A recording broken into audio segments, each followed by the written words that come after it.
আজ 3 দিন নবনীতা স্নিগ্ধকে পড়াতে যায় না, মোবাইলও বন্ধ করে রেখেছে।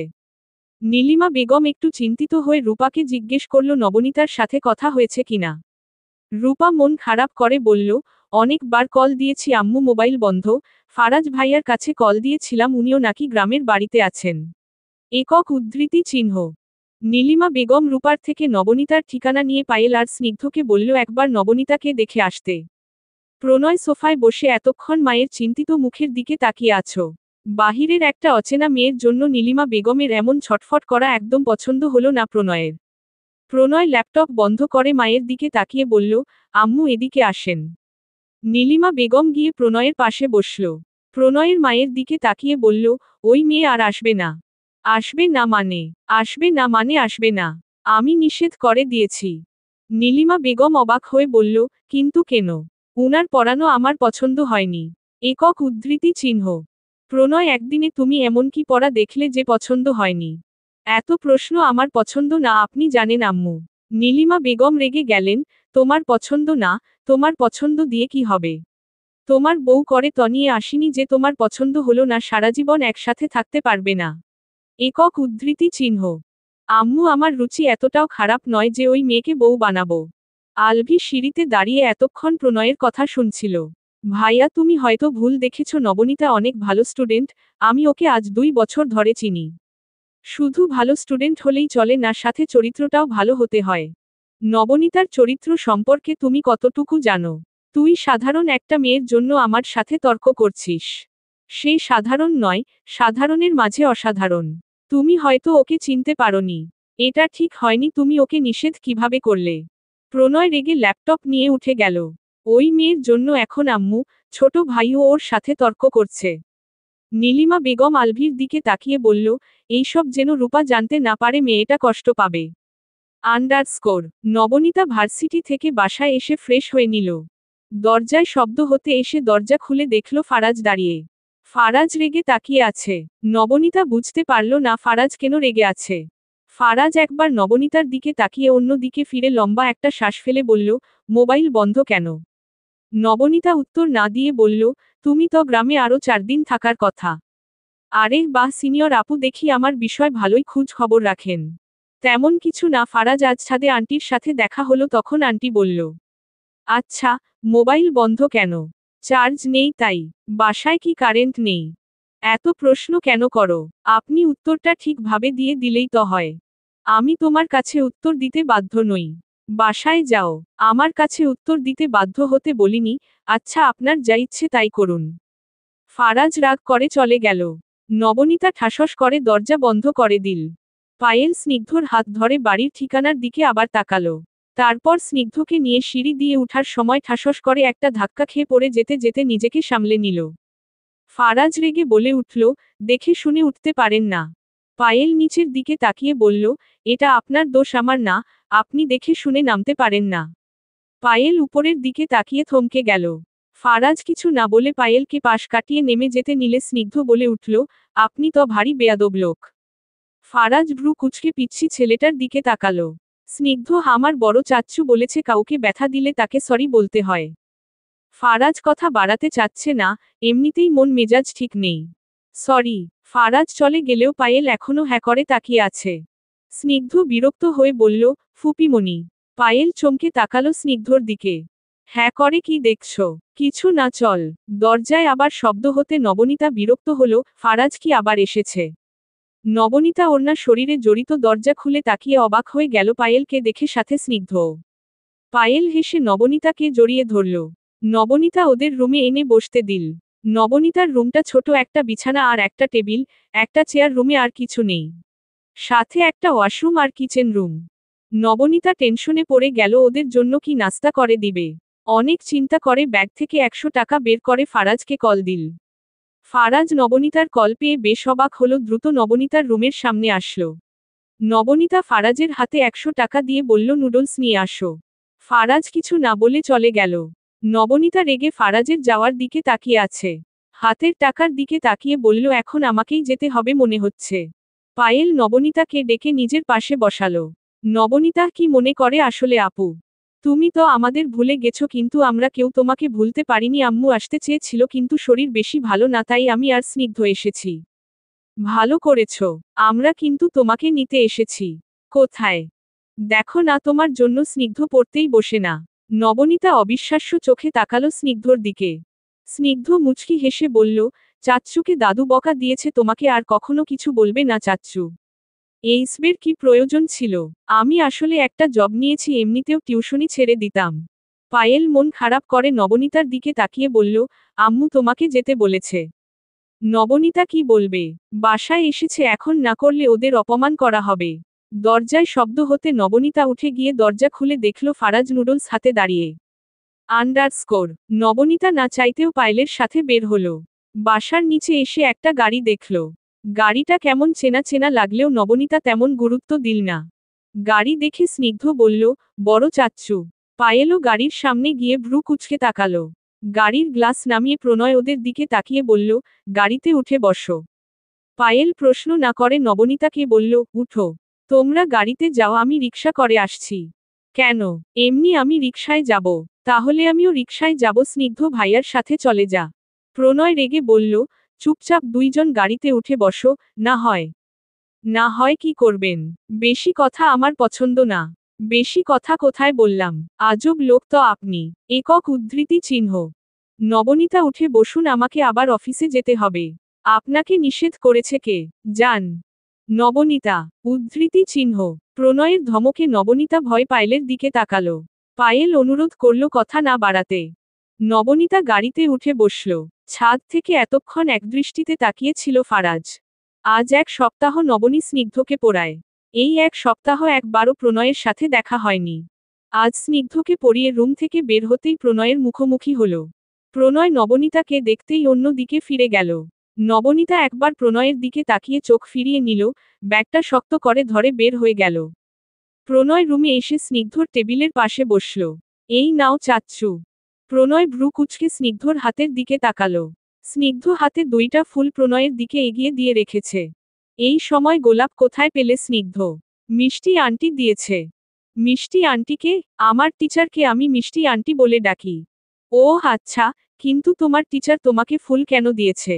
স্নিগ্ধ খুশিতে গদগদ হয়ে বলে উঠল, এটা তো বলবো না। একক উদ্ধৃতি চিহ্ন। প্রণয়, কেন? স্নিগ্ধ, কারণ সিক্রেট। প্রণয় হেসে বলল, আচ্ছা তুমি তো টিচারকে পছন্দ করতে না, এখন এত ভাব কিভাবে হলো? এই ফুল দিয়ে। স্নিগ্ধ, আমি তো তোমার মতো বোরিং না চাচ্চু, এত কিউট একটা টিচারকে পছন্দ করতে ফুল লাগে। সে নিজেই একটা ফুল। প্রণয় স্নিগ্ধর কথা বলার স্টাইল দেখে হেসে উঠল। প্রণয়, ওইটা কি? স্নিগ্ধ প্রণয়ের হাতের ইশারার দিকে তাকিয়ে জলদি চকলেটের প্যাকেট লুকিয়ে ফেলল। প্রণয়, স্নিগ্ধ তোমার চকলেট খাওয়া নিষেধ, ডক্টর চাচ্চু বারবার নিষেধ করে দিয়েছে। স্নিগ্ধ, এটাই লাস্ট চাচ্চু। প্রণয় কিছু না বলে রুম থেকে বের হয়ে আসলো। স্নিগ্ধ পেছনে থেকে ডেকে বলল, ফুলগুলো নিবে না? প্রণয় পেছনে ফিরে ফুলগুলোর দিকে তাকিয়ে চলে গেল। স্নিগ্ধ ফুলগুলো টেবিলের এক পাশে সাজিয়ে রাখল। আন্ডারস্কোর। নবনীতা সিঁড়ি দিয়ে নিচে আসতেই দেখতে পেল ড্রয়িং রুমে সোফায় রূপার বাবার বাড়ির মানুষ বসে আছে। নবনীতা পাশ কাটিয়ে চলে যেতে নিলে একটা ছেলে বলে উঠল, নবনীতা। পুরুষের কণ্ঠটা কানে ভেসে আসতেই নবনীতা ভয়ে জমে গেল। সবাই নবনীতার দিকে তাকালো। রূপার মা অবাক হয়ে নবনীতার দিকে তাকিয়ে বলল, নবনী তুই এখানে? তোকে আসতে কে বলেছে? নবনীতা কিছু বলতে যাবে তার আগেই রূপার মা আবার বলে উঠল, তোকে আমি ওইদিন নিষেধ করেছিলাম আমার মেয়ের আশেপাশে না আসতে, তোর জন্য ওর বিয়ে ভাঙতে গিয়েছিল, এখন কি সংসার ভাঙতে এসেছিস? নবনীতা, কি বলছেন আন্টি? আমি ওর সংসার কেন ভাঙব? তোর মতো মেয়েদের আমি ভালো করেই চিনি। পাশ থেকে রূপা রেগে বলে উঠল, আম্মু এইসব কেমন ধরনের কথা? মানলাম তুমি নবনীতাকে পছন্দ করো না, তাই বলে এভাবে কথা বলতে পারো না। একক উদ্ধৃতি চিহ্ন। এখন আমার কথা বলাও তোর থেকে শিখতে হবে। কতবার নিষেধ করেছি ফোন দিয়ে এই মেয়ের সাথে যোগাযোগ না রাখতে। রূপা, আমি বুঝতে পারি না আম্মু, তুমি কেন নবনীতাকে এত অপছন্দ করো? কি এমন ক্ষতি করেছে ও তোমার? রূপার মা কিছু বলার আগেই নীলিমা বেগম এসে হাজির হলো। নীলিমা নবনীতাকে দেখে হেসে বলল, নবনীতা দাঁড়িয়ে কেন বসো? আর হ্যাঁ, আজ আমাদের সাথে ডিনার করে যাবে। নবনীতা নীলিমা বেগমের দিকে ততাকিয়ে বলল, না না আন্টি, আসলে আমার বাসায় যাওয়াটা আজকে একটু বেশি জরুরি। রূপার মা নীলিমার দিকে তাকিয়ে বলল, আপা আপনি ওকে চিনেন? নীলিমা বেগম, জি আপা, আমাদের স্নিগ্ধর টিচার। রূপার মা রাগী চোখে নবনীতার দিকে তাকালো। নবনীতা নীলিমা বেগমকে বলে বের হয়ে গেল। রূপা মন খারাপ করে তাকিয়ে রইল নবনীতার দিকে। ওর মা কেন যে নবনীতার মতো এত ভালো একটা মেয়েকে সেই ছোট থেকে পছন্দ করে না। নবনীতা বের হয়ে যেতেই ওর পিছু পিছু রূপার কাজিন ছেলেটিও বের হয়ে গেল। বিষয়টা দুইতলা থেকে খেয়াল করল প্রণয়। নবনীতা একটা রিকশা ডেকে উঠে পড়ল। নবনীতার পিছু পিছু আরেকটা রিকশায় উঠে পড়ল ছেলেটি। মাঝ রাস্তায় গিয়ে নবনীতার রিকশার সামনে দাঁড়ালো ছেলেটা। নবনীতা রিকশা থেকে রাগী চোখে তাকিয়ে রইল ছেলেটার দিকে। ছেলেটা শয়তানি হাসি দিয়ে বলল, নেমে আসো, কিছু কথা ছিল। নবনীতা, তোমার সাথে আমার কোনো কথা নেই রনি। রনি, কিন্তু আমার কথা আছে। মাঝ রাস্তায় সিন ক্রিয়েট করো না, নেমে পড়ো। নবনীতা, আমি বললাম তো আমার কোনো কথা নেই। বেশি বেশি করলে আমি চিৎকার করে লোক জড়ো করব। রনি, তাতে তোমার মানসম্মান যাবে, আমার কিছু হবে না। নবনীতা রাগী দৃষ্টিতে ওর দিকে তাকিয়ে বলল, তোমার মতো যা তারা চিহ্ন নো তারা চিহ্ন আর আমার জীবনে দ্বিতীয়টা দেখিনি। রনি বিশ্রী হাসি দিয়ে বলল, সেই জন্যই তো আমি তোমার সামনে। একক উদ্ধৃতি চিহ্ন। নবনীতা, ওই দিন ছেড়ে দিয়েছি বলে ভেবনা আমি দুর্বল। রনি, আচ্ছা, তাহলে শক্তি দেখাও, আমিও দেখি। নবনীতা ঘৃণায় চোখ সরিয়ে নিল। কোথায় থেকে একজন এসে নবনীতার পাশে বসে পড়ল। নবনীতা ভয় পাশে তাকিয়ে দেখে ফারাজ। ফারাজ নবনীতার দিকে তাকিয়ে বলে উঠল, মাঝ রাস্তায় আমার জন্য অপেক্ষা করছিলে? নবনীতা মুচকি হাসল। সব সময় বিপদে পড়লে সবার আগে এই ছেলেটা কোথায় থেকে যে চলে আসে। ফারাজ সামনে তাকিয়ে রনির দিকে তাকাতেই রনি রাস্তা ছেড়ে সাইডে চলে গেল। ফারাজ মুচকি হেসে রনিকে দেখিয়ে নবনীতার হাত ধরে বলল, যাওয়া যাক। নবনীতা মাথা নেড়ে সায় দিল। ওদের গাড়ি চোখের আড়াল হয়ে গেল। দূর থেকে গাড়িতে বসে এক দৃষ্টিতে সব দেখল প্রণয়। সে রিকশার দিকে এগিয়ে আসবে তখনই কোথায় থেকে ফারাজ চলে এসেছে। প্রণয় রনির দিকে তাকিয়ে কিছু একটা ভেবে ওর রিকশার পিছু নিল। আন্ডারস্কোর। রিকশা থেকে নেমে নবনীতা ফারাজকে ধন্যবাদ দিল। ফারাজ মাথার চুল এক হাতে ঠিক করতে করতে বলে উঠল, শুধু ধন্যবাদ দিলেই হবে না। একক উদ্ধৃতি চিহ্ন। নবনীতা, তাহলে ফারাজ, আজ রাতের খাবার আপনার ঘরে করব। নবনীতা, পান্তা ভাত আর ভর্তা। ফারাজ, সমস্যা নেই, এতেই চলবে। নবনীতা হেসে ভেতরে চলে গেল। প্রণয় অনেক রাত করে বাসায় আসলো। বাসার সবাই ঘুমিয়ে পড়েছে। প্রণয় চুপচাপ স্নিগ্ধর রুমে ঢুকল। স্নিগ্ধ ঘুমিয়ে আছে। প্রণয় আশেপাশে তাকিয়ে কিছু একটা খুঁজতে লাগল। একটু খুঁজতেই পেয়ে গেল। সে তার জিনিস নিয়ে রুম থেকে বের হয়ে গেল। সকালে স্নিগ্ধর চিৎকার চেঁচামেচি কান্নার শব্দে সবাই দৌড়ে ওর রুমে আসলো। সবাই জিজ্ঞেস করছে কি হয়েছে। স্নিগ্ধ কান্না করে বলে উঠল, আমার মিষ্টি আন্টির দেওয়া ফুলগুলো চুরি হয়ে গেছে। নবনীতা সকাল সকাল ঘুম থেকে উঠে নামাজ পড়ে ছাদে আসলো। সকালের ঠান্ডা ঠান্ডা বাতাসটা ভীষণ ভালো লাগে। শীতকাল তো চলেই এসেছে, সকালের হালকা কুয়াশা। নবনীতা চোখ বন্ধ করতেই রূপার মায়ের রাগী মুখটা ভেসে উঠল। সে কি আসলেই রূপার সংসার ভেঙে দিচ্ছে? কিন্তু কিভাবে? নবনীতা ছোট থেকে রূপার মায়ের এমন আচরণ দেখে বড় হয়েছে। ছোট থেকেই ওকে কোনো এক অজানা কারণে রূপার মা দেখতে পারে না। আজ নবনীতার একটা ইন্টারভিউ আছে, যেভাবেই হোক টিকতে হবে ওকে। নবনীতা ছাদ থেকে নেমে রুমে আসলো। রান্নাঘরে গিয়ে রাতের পানিভাত দেখতেই ফারাজের কথা মনে পড়ল। কাল রাতে সত্যি সত্যি ফারাজ এসেছিল। নবনীতা ভেবেছিল ফারাজ মজা করেছে, অথচ সে সত্যি সত্যি এসে হাজির। নবনীতা রান্না করতে চাইলে ফারাজ বলল, আমার খুব খিদে পেয়েছে, বাসায় যা আছে তাই দেন, রান্না করতে অনেক সময় লাগবে, আমি এত সময় সহ্য করতে পারবো না। নবনীতা ডিম ভাজি আর পান্তা ভাত দিয়েছিল। ফারাজ নবনীতার দিকে তাকিয়ে বলল, পাশে বসেন, যতক্ষণ আমি খাবো আপনি পাশে বসে থাকবেন। নবনীতা, কেন? ফারাজ, আমার ইচ্ছে, একা খেতে ভালো লাগে না। নবনীতা মুচকি হাসল। একটু লজ্জাও লাগলো, ছেলেটা পান্তা ভাত খাচ্ছে। নবনীতা চুলায় ভাত বসিয়ে মোবাইল হাতে নিল, সময় দেখে ফ্রেশ হয়ে এসে খেয়ে রেডি হয়ে বের হলো। কালো সেলোয়ার কামিজ সাথে কোমর সমান চুলগুলো বিনুনি করে নিল। গেইটের সামনে আসতেই দেখা পেল ফারাজের। কোথায় যাচ্ছেন? একটা ইন্টারভিউ ছিল। তুমি কোথায় যাচ্ছ? কলেজে। আচ্ছা যাও। আপনি যেই কোম্পানিতে যাবেন আমিও ওই দিক দিয়ে কলেজ যাব। নবনীতা ফারাজের দিকে তাকিয়ে বলে উঠল, তোমার চুলগুলো বেশি বড় হয়ে গেছে, আর হাতে কি হয়েছে? ফারাজ হাতের দিকে তাকালো, কাল রাতে মারামারি করতে গিয়ে হাত কেটে গিয়েছিল। এখন কিভাবে বলবে? সত্যি বললে যদি বকা দেয়, আবার মিথ্যাও বলতে পারবে না, এর থেকে ভালো চুপ থাকা। আবার মারামারি করেছ? ফারাজ একদম চুপ। মারামারি করা ভালো না ফারাজ, এখন তোমার পড়াশোনায় মন দেওয়া উচিত, পুরো কেরিয়ার সামনে পড়ে আছে। এইসব মারামারি করতে গিয়ে হাত পা ভেঙে বসে থাকলে ভবিষ্যৎ অন্ধকার, তখন বউকে তুমি না, তোমাকে তোমার বউ চালাতে হবে, বুঝেছ? ফারাজ বাধ্য ছেলের মতো মাথা নেড়ে বুঝালো সে বুঝতে পেরেছে। কিন্তু আমি তো বিয়ের পর আমার বউকে চাকরি করতে দিব না, বাসায় আলমারিতে সাজিয়ে রাখবো, সময় মতো সামনে বসিয়ে মন ভরে দেখব, আবার সাজিয়ে রাখবো, অন্য কাউকে দেখতে দিব না। সিনিয়র আপু, আচ্ছা রেখো, আমার সময় হয়ে গেছে, যেতে হবে। নবনীতা একটা রিকশা ডেকে উঠে পড়ল। রিকশা ছাড়ার আগেই ফারাজ লাফ দিয়ে রিকশায় উঠে পড়ল। আমি সামনেই নেমে পড়ব। নবনীতা কিছু বলতে চেয়েও চুপচাপ পাশে জায়গা করে দিল। আর এই ছেলেকে কিছু বলেও লাভ হবে না, নবনীতা খুব ভালো করেই জানে। আন্ডারস্কোর। নবনীতা স্নিগ্ধকে পড়াতে আসলো। পুরো রুম খালি, স্নিগ্ধ কোথাও নেই। নবনীতা হাত ব্যাগ টেবিলের পাশে রেখে বসল। কিছু সময় যেতেই পেছনে থেকে কেউ নবনীতার চোখ চেপে ধরল। নবনীতা চোখের উপর হাত দিতেই ছোট ছোট হাত হাতে লাগলো, বুঝতে আর বাকি নেই এটাকে। মিষ্টি আন্টি একদম চোখ খুলবে না। আচ্ছা, তোমার হাতটা দেখি। নবনীতা হাত বাড়িয়ে দিল, স্নিগ্ধ হাতে একটা কিছু পেঁচিয়ে দিল। এইবার চোখ খুল। নবনীতা চোখ খুলে হাতের দিকে তাকিয়ে অবাক হয়ে বলল, বেলিফুলের মালা। কোথায় পেলে?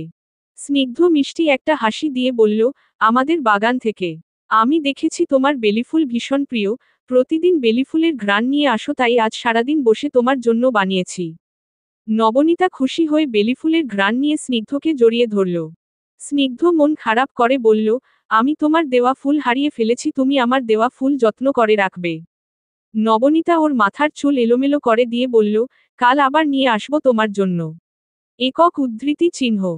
স্নিগ্ধকে পরিয়ে বের হতেই রূপা এসে নবনীতাকে ঝাপটে ধরল। নবনীতা, হয়েছেটা কি? রূপা, আগে আমার সাথে চল। নবনীতা, কোথায়? রূপা, জাহান্নামে। রূপা আর নবনীতা বসে আছে ছাদে। ওদের সামনে ফুচকা। নবনীতা, এইগুলো আবার ওই বাদরগুলোকে দিয়ে আনিয়েছিস তাই না? রূপা, কে এনেছে এইসব, ছাড়, তোর পছন্দ সেই জন্য এনেছি। নবনীতা, এটা তোর শ্বশুর বাড়ি। রূপা, রূপা, তাতে কি? আমার বর তো সারাদিন রাত কোথায় থাকে সে আর ওর আল্লাহ জানে, আমি যে ওর বউ, ওর জন্য অপেক্ষা করি সে তা বলেই যায়, ও তার তো মনেই থাকে না সে যে বিবাহিত, তার যে ঘরে একটা বউ আছে। নবনীতা মলিন হয়ে যাওয়া রূপার মুখটার দিকে তাকিয়ে রইল। রূপা হেসে বলল, এভাবে তাকিয়ে কি দেখছিস? নবনীতা, তুই ভালো নেই তাই না? রূপা, রূপা এল হাতে ঝাপসা হয়ে যাওয়া চোখ মুছে বলে উঠল, সে আমাকে ভালো নাই বাসুক, আমি তো তাকে ভালোবাসি। আমি হাজার মন খারাপ তাকে দেখলে, তার হাসি দেখলে, একটু কণ্ঠ শুনলে ভালো হয়ে যায়। নবনীতা, একদিন আলভি ভাইয়াও তোকে ঠিক এতটা পাগলের মতো ভালোবাসবে দেখে নিস। সেই একদিনের অপেক্ষা করতে করতে না আমি মরে কবরে চলে যাই। রূপা, আচ্ছা ছাড় এইসব, তোর সাথে কথা আছে, আগে ফুচকা খেয়ে নেই। দুই বান্ধবী ফুচকা খেয়ে আকাশের দিকে তাকালো। এখন বল কি বলবি? একা জীবন আর কত কাটাবি? সারা জীবন আবেগে জীবন চলে না। নবনীতা কিছু না বলে আকাশের দিকে তাকালো। তোর জন্য একটা ভালো প্রস্তাব আছে। নবনীতা ভ্রু কুঁচকে বলল, কি? রনি ভাই তোকে অনেক পছন্দ করে, বিয়ে করতে চায়। নবনীতার চোখ মুখ শক্ত হয়ে গেল। ভাই বলেছে তুই রাজি থাকলে ভাইয়া বিয়ের প্রস্তাব দিবে। নবনীতা কিছু না বলে ব্যাগ কাঁধে নিয়ে চুপচাপ বেরিয়ে গেল। রূপা কিছু বলার আর সুযোগ পেল না। নবনীতা রিকশার জন্য দাঁড়াতেই সামনে একটা গাড়ি এসে থামল। নবনীতা গাড়ির দিকে তাকিয়ে বুঝল প্রণয়ের গাড়ি। প্রণয় চশমা খুলে নবনীতার দিকে তাকিয়ে বলল, দাঁড়িয়ে না থেকে উঠে বসো। সমস্যা নেই, আমি রিকশায় করে চলে যাব। তুমি সোজা কথার মেয়ে না, চুপচাপ উঠে বসো, অনেক রাত হয়ে গেছে, একা যাওয়া ঠিক হবে না। নবনীতার মন ভালো ছিল না, তাই কথা না বাড়িয়ে উঠে গেল। সারা রাস্তা দুইজন চুপচাপ বসে রইল। তোমার ইন্টারভিউ কেমন হলো? ভালো। মন খারাপ? না। প্রণয় মনে মনে কিছু একটা ভেবে মুচকি হেসে বলল, আচ্ছা। আন্ডারস্কোর। সকালে রেডি হয়ে নবনীতা প্রথম দিন জবে গেল। সব ঠিকঠাক ছিল। নবনীতার বসো ওর সামনে একটা পেপার রেখে বলল, রোলসগুলো পড়ে সাইন করে দাও। একক উদ্ধৃতি চিহ্ন। নবনীতা সবকিছু পড়ে সাইন করে দিল। তোমাকে অন্য একটা কোম্পানিতে ট্রান্সফার করে দিয়েছি, ওইটা আমার ছোটবেলার বন্ধুর, ওর একজন অ্যাসিস্ট্যান্ট প্রয়োজন। উদ্ধৃতি চিহ্ন। নবনীতা অবাক হয়ে বলল, আমাকে না বলেই? আগে আমাকে বলার প্রয়োজন ছিল। বস আমি তুমি না। আর বেতন অনেক ভালো, 50,000। নবনীতার মাথা ঘুরে উঠল। এটা এমন কোন কোম্পানি এত বেতন? হায় কেমন আছেন? ফারাজ মোবাইল থেকে চোখ তুলে রাস্তার আশেপাশে তাকাতে গিয়ে পাশেই একটা মেয়েকে ওর দিকে তাকিয়ে থাকতে দেখল। আপনাকেই বলছি। ফারাজ ভালো করে মেয়েটার দিকে তাকালো। এই মেয়েকে চিনতে পারেননি? ফারাজ, না, আমি পায়েল। ফারাজ, কোন পায়েল? ওই যে ওইদিন সিঁড়িতে দেখা হলো, আমার সাথে একটা বাচ্চা ছিল। ফারাজ, ও আচ্ছা। পায়েল হালকা হেসে বলল, কেমন আছেন? ফারাজ, আলহামদুলিল্লাহ ভালো, আপনি কেমন আছেন? প্রশ্ন চিহ্ন। পায়েল, আলহামদুলিল্লাহ আমিও ভালো আছি। আপনি এখানে দাঁড়িয়ে? ফারাজ, কলেজে এসেছিলাম। পায়েল, ও আচ্ছা তাহলে আপনি টিচার? ফারাজ বোকার মতো পায়েলের দিকে তাকিয়ে বলল, আমাকে কোন দিক দিয়ে টিচার মনে হলো? আমি স্টুডেন্ট। একক উদ্ধৃতি চিহ্ন। পায়েল বেশ লজ্জা পেল। এমনি এমনি ওকে সবাই গাধি বলে না। এমন কমবয়সী একটা ছেলেকে ওর কিভাবে টিচার মনে হলো? পায়েল ফারাজের দিকে তাকালো। ফারাজ নিচের দিকে তাকিয়ে আছে। কি আজব ছেলে! এখানে ওর সামনে এত সুন্দর একটা মেয়ে দাঁড়িয়ে আছে অথচ সে একবারও তাকায়নি। ফারাজ বুঝল পায়েল লজ্জা পেয়েছে, সেই জন্য বলে উঠল, আপনার ছেলে কেমন আছে? ভীষণ ঝগড়ুটে হলেও কিউট অনেক। পায়েল হ্যাঁ করে ফারাজের দিকে তাকিয়ে বলল, আমার ছেলে। ফারাজ, ওই যে আপনার সাথে ছিল ওইদিন আপনাকে খেয়াল করা হয়নি, তবে আপনার ছেলেকে ভীষণ ভালো লেগেছে। পায়েল থমথমে মুখে বলল, ও আমার ছেলে নয়, আর আমি বিবাহিত নই। ফারাজ, ও সরি, আচ্ছা আমার যেতে হবে, ক্লাসের টাইম হয়ে গেছে। পায়েল কিছু বলতে গিয়েও থেমে গেল। পায়েল ভার্সিটিতে পড়ে আর এই ছেলে কলেজ, অথচ ওর সামনে দাঁড়ালে ঘাড় উপরের দিকে করে কথা বলতে হয়। নিশ্চয়ই 6 ফুট হবে আর পায়েল 5 ফুট। মন খারাপ করে পায়েল চলে আসলো। এই প্রথম কোনো ছেলেকে ভালো লেগেছিল প্রথম দেখায়, আর সেই কিনা বয়সে ছোট। এই সব ভাবতে ভাবতে হঠাৎ পায়েলের মন বলে উঠল, এমন তো হতে পারে ও প্রতি ক্লাসে 2বার করে ফেইল করেছে, সেই জন্য এখন কলেজে। হয়তো স্টুডেন্ট হিসেবে খুবই খারাপ একটা মানুষ, তো সব দিক দিয়ে পারফেক্ট হয় না। উদ্ধৃতি চিহ্ন। আন্ডারস্কোর। আলভি রুমে আসতেই ওর সামনে গিয়ে দাঁড়ালো রূপা। আলভি রূপাকে দেখেও না দেখার মতো সাইড কাটিয়ে ওয়াশরুমে চলে গেল। রূপা রাগে গোজগোজ করে বিছানায় বসে পড়ল। আলভি ফ্রেশ হয়ে ওয়াশরুম থেকে বের হতেই রূপা বলে উঠল, সারারাত কোথায় ছিলে? আলভি রূপার কথার ওর দেওয়ার প্রয়োজন মনে করল না। রূপা আলভির সামনে গিয়ে বলে উঠল, আমি কিছু জিজ্ঞাসা করেছি। আলভি, কিন্তু আমি ওর দেওয়ার কোনো প্রয়োজন মনে করছি না। রূপা রেগে বলে উঠল, কেন? কেন তুমি প্রয়োজন মনে করবে না? সারারাত কোথায় ছিলে আমি তোমার বউ হয়ে জানার অধিকার রাখি না? প্রতি রাতে তুমি বাড়ি ফিরো না, কোথায় থাকো তুমি? আলভি, সামনে থেকে সরে যাও রূপা। রূপা, না, আজ আমি আমার কথার জবাব না নিয়ে সরব না। এভাবে আর কতদিন? আলভি, এভাবে ভালো না লাগলে চলে যাও। রূপা, সবকিছু তোমার কাছে এত সহজ মনে হয়? আলভি, আমি তোমাকে জোর করছি না আমার সাথে থাকতে। তোমার মতো মেয়ে আমার পছন্দ না, আর কিভাবে বুঝাবো? রূপা, তাহলে বিয়ে কেন করলে? আলভি, বিয়েটা কিভাবে হয়েছে সেটা তুমি খুব ভালো করেই জানো। রূপা, আমার জায়গায় অন্য কেউ থাকলেও তুমি এমনটাই করতে। আলভি, না, তাকে কবেই আপন করে নিতাম, ভালোবাসতাম, দায়িত্ব নিতাম, যত্ন করে বুকের পাশে রেখে শান্তিতে ঘুমাতাম। রূপার চোখ জলে ভরে উঠল, আমার কি দোষ আলভি? দোষ বুঝি এটাই আমি তোমাকে পাগলের মতো ভালোবাসতাম, কারো চিন্তা না করে যেখানে সেখানে প্রপোজ করে বসতাম, ভালোবাসার কথা বলতাম, এটাই আমার দোষ। পুরো ভার্সিটির সবচেয়ে সুন্দরী হয়েও তোমার পেছনে পেছনে ঘুরতাম, এটাই আমার দোষ। বিয়ের আগে আমি তোমাকে দেখিনি, তুমিও আমাকে দেখনি, ভাগ্যের মনের মিল না থাকলে তো এমন হয় না। তুমি কি অন্য কাউকে ভালোবাসো? আর সারারাত কি তার সাথেই ছিলে? আলভি, যা ইচ্ছে ভাবতে পারো। আলভি রুম থেকে চলে গেল। রূপা নিচে বসে পড়ল। হাত দিয়ে মুখ চেপে ফুপিয়ে কাঁদতে শুরু করল। ভেতর ভেঙে ছুঁড়ে চুরমার হয়ে গেছে। ভালোবাসায় এত কষ্ট পেতে হয় জানলে কখনো এমন ভুল সে করত না। ভালোবাসা তো জোর করে হয় না। জোর করে কারো মনে নিজের জন্য জায়গাও করা যায় না, তাহলে ভাগ্য কেন তার কাছেই নিয়ে আসলো? এভাবে পেয়ে হারানোর যন্ত্রণা কিভাবে সহ্য করবে? হে আল্লাহ, সে যদি আমায় এত ঘৃণা করে ভালো না বাসে, তাহলে তার ভাগ্যে আমাকে কেন রাখলে? এখন আমি না পারছি ছাড়তে, আর না পারছি সহ্য করতে। আন্ডারস্কোর। নবনীতা ওর বসের সাথে তার বন্ধুর কোম্পানিতে আসলো। কোম্পানি দেখে অবাক হয়ে বলল, এটা সিউর। বসো। হুম। ও ভীষণ রাগী, তবে মন থেকে অনেক ভালো। নবনীতা চুপ করে রইল। প্রণয় বসে বসে অপেক্ষা করতে লাগলো ওর নতুন অ্যাসিস্ট্যান্টের জন্য। দরজায় টোকা পড়তেই বুঝল কে এসেছে। প্রণয়ের একজন লোক দরজা খুলে দিল। নবনীতা ওর বসের পিছু পিছু প্রবেশ করল। প্রণয় ফাইল দেখতে ব্যস্ত হয়ে গেল। স্যার, আপনার বন্ধু আর নতুন অ্যাসিস্ট্যান্ট এসেছে। প্রণয় একবার তাকিয়ে বলল, আপনি যান। লোকটা চলে যেতেই নবনীতার বশ প্রণয়কে জড়িয়ে ধরল। দুই বন্ধু আড্ডা শুরু করল। ওরা যেন ভুলেই গেল এখানে একটা মেয়ে দাঁড়িয়ে আছে। নবনীতা রাগে চুপচাপ দাঁড়িয়ে ওদের কাহিনী দেখছে। একবার বসতে বললেও তো পারত। প্রায় 1 ঘন্টা পর নবনীতার বশ আসিফ বলে উঠল, প্রণয়, এই হলো তোর নতুন অ্যাসিস্ট্যান্ট মিস নবনীতা। প্রণয় কিছু বলার আগেই নবনীতা অবাক হয়ে বলল, কি অয়?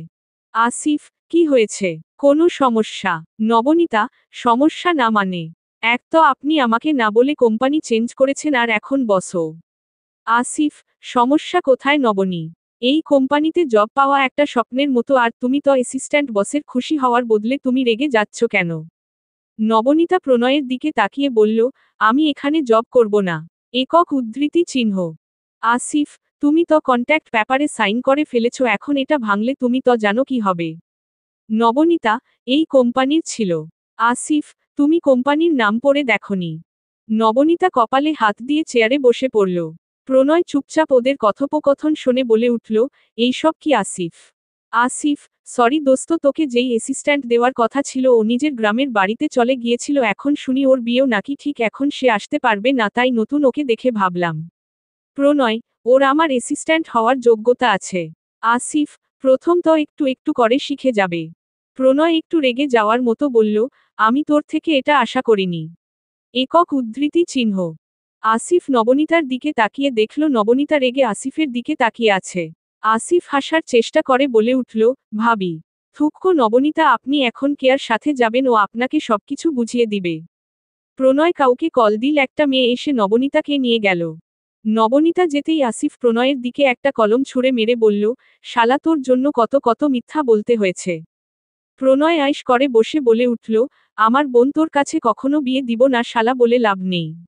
আর বন্ধুর জন্য এতটুকু করেই ক্লান্ত হয়ে গেলি। একক উদ্ধৃতি চিহ্ন। আসিফ, তোর বোন এমনিতেও আমার, তুই দিলেই কি আর না দিলে কি? প্রণয় ফাইল ছুঁড়ে মারতে নিলে আসিফ বলে উঠল, ভাবি কিন্তু মাশাআল্লাহ। প্রণয়, ভাবিকে?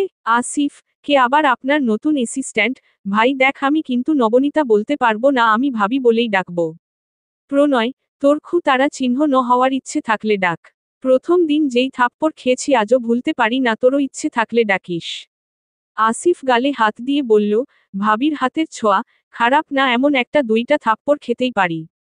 প্রণয় রেগে বলল, তুই আর ভালো হবি না। একক উদ্ধৃতি চিহ্ন। আসিফ, আমি খারাপ ছিলাম কবে? আর হে, তোর বিয়েতে আমি একটা রোস্ট বেশি খাবো। প্রণয়, এখনো প্রেমটাই হলো না আর বিয়ে? আমার বিয়েতে তোকে উকিল দিব, টেনশন করিস না। আসিফ লাফ দিয়ে বসা থেকে উঠে বলে উঠল, বন্ধু থেকে একদম বাপ বানাই দিলি। একক উদ্ধৃতি চিহ্ন। প্রণয় হেসে বলল, এক ঢিলে 2 পাখি। আমার বাপ মানে আমার বোনেরও বাপ। আসিফের ইচ্ছে করল প্রণয়কে গুলি করতে, হবু বউয়ের বাপ বানানোর প্লেন করতেছে। দুই বন্ধু এইসব নিয়ে ফাজলামো শুরু করল। কেয়া মেয়েটা বেশ ভালো। নবনীতাকে খুব সুন্দর করে সব বুঝিয়ে দিল। নবনীতা মনে মনে বলে উঠল, যেভাবেই হোক এই কোম্পানি থেকে বের হতে হবে, এমন কিছু করতে হবে যেন উনি ইচ্ছে করেই বের করে দেয়। সেই রাত 10টা থেকে রূপা আলভির জন্য অপেক্ষা করছে, এখন বাজে রাত 2টা। অপেক্ষা করতে করতে রূপা নিচে বসে বিছানার সাথে হেলান দিয়ে ঘুমিয়ে পড়েছে, হঠাৎ একটা দুঃস্বপ্ন দেখে ঘুম ভেঙে গেল। ভয়ে চোখ খুলে এদিক ওদের তাকিয়ে আলভিকে খুঁজল, অথচ রুমের কোথাও আলভি নেই। ঘড়ির কাঁটার দিকে তাকিয়ে দেখে 2টার উপরে বাজে। রূপা বসা থেকে উঠে বারান্দায় গেল। বাগান থেকে বেলিফুলের ঘ্রাণ আসছে। রূপার রুমের পাশেই বেলিফুলের অনেক গাছ। এই বেলিফুল প্রণয়ের ভীষণ পছন্দ, তাই সারা বাগান জুড়ে বেলিফুলের রাজত্ব। গাড়ির হর্নের শব্দে রূপা গেইটের সামনে তাকালো। আলভি গাড়ি থেকে নামছে, ওর সাথে একটা মেয়েও হেলে দুলে পড়ছে, তো মেয়েটা ওকে সামলানোর চেষ্টা করছে। দারোয়ান চাচা দৌড়ে গিয়ে আলভিকে ধরে মেয়েটাকে চলে যেতে বলল। মেয়েটার গায়ে শর্ট টপস, গায়ে ওড়না, তদূর স্পষ্ট শরীরের ভাঁজগুলো বোঝা যাচ্ছে, পুরো পা একদম কাপড়বিহীন। রূপা মনে মনে বলে উঠল, ওর কি বাসায় একটা পায়জামাও নেই? ছি, দেখতে কেমন বিশ্রী লাগছে। দারোয়ান চাচা খুব সাবধানে আলভিকে বাসায় ঢুকিয়ে রুমের দিকে নিয়ে আসলো। প্রণয় বা বড় ম্যাডাম কেউ যেন দেখতে না পায়। চোরের মতো নিয়ে আসছেন কেন? দারোয়ান চাচা ভয় পেয়ে পেছনে ফিরে তাকিয়ে বলল, আপামনি আপনি এখনো ঘুমাননি? রূপা রাগী চোখে তাকিয়ে বলল, এভাবে কয়দিন নিজের স্যারের এইসব লুকিয়ে রাখবেন? চোরের 10 দিন তো গৃহস্থের একদিন, জানেন তো? আজ আপনার মেয়ের স্বামী যদি এমন হতো পারতেন লুকিয়ে রাখতে। একক উদ্ধৃতি চিহ্ন। রূপার চোখ থেকে পানি পড়ছে। আপামনি কান্না কইরেন না, আমাদের ছোট স্যার এমন ছিল না, আগে কখনো এমন নেশা করে ফিরতে দেখিনি। সেই ছোট থেকে আমি ছোট স্যারকে দেখে আসছি, হঠাৎ বিয়ের পর থেকে কি হলো স্যার এমন মাইয়াদের সাথে মাঝে মাঝেই বাড়ি ফিরে নেশা করে? রূপা নিজেকে সামলে বলল, আপনি যান। দারোয়ান চাচা আলভিকে রুমে দিয়ে 1 মিনিটও দাঁড়ালো না, রুম থেকে বের হয়ে গেল। রুম থেকে বের হয়ে বুকে হাত দিয়ে বলল, আল্লাহ মাইয়াডার জীবনে শান্তি আইন্না দাও, বিয়ের পর কত চঞ্চল আছিল আর এখন কেমন হয়ে গেছে, মুখটা দেখলেই বুকে ব্যথা করে। আমিও তো একটা বাপ। ছোট স্যাররে তুমি ভালা কইরা দাও। রূপা চোখের পানি মুছে আলভির শার্ট খুলতে গেলে আলভি ওর হাত ধরে বলে উঠল, আমার থেকে দূরে থাকতে বলেছি না তোকে? এত নির্লজ্জ কেন তুই? রূপা, আলভি আমরা কাল সকালে কথা বলি, তুমি এখন নিজের হোশে নেই। মি একদম ঠিক আছি বলেই ধপাস করে বিছানায় পড়ে হাত পা ছড়িয়ে ঘুমিয়ে পড়ল। রূপা নিজেকে সামলাতে না পেরে শব্দ করে কাঁদতে শুরু করল, চিৎকার করে বলে উঠল, আমার মধ্যে কিসের কমতি আলভি? ওই মেয়েগুলোর মাঝে যা আছে আমার মাঝে কি তা নেই? কোন দিক দিয়ে ওদের থেকে খারাপ আমি? অথচ তোমার চোখে ওরাই সুন্দর, ওদের কাছে যাও কেন? কেন?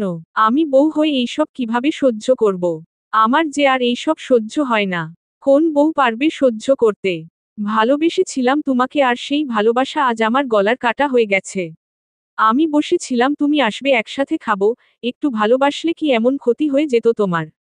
আলভি রূপার চিৎকারে বিরক্ত হয়ে উঠে রূপাকে ধাক্কা দিয়ে নিচে ফেলে দিল। আলমারির কোনায় লেগে রূপার কপাল কেটে গেছে। আলভি ভিলেন হাসি দিয়ে বলল, আচ্ছা রেডি হ, তোর কাছে আসছি। আলভির এমন কথা শুনে রূপা কপাল থেকে হাত সরিয়ে ভয় ভয় বলে উঠল, মা, নে।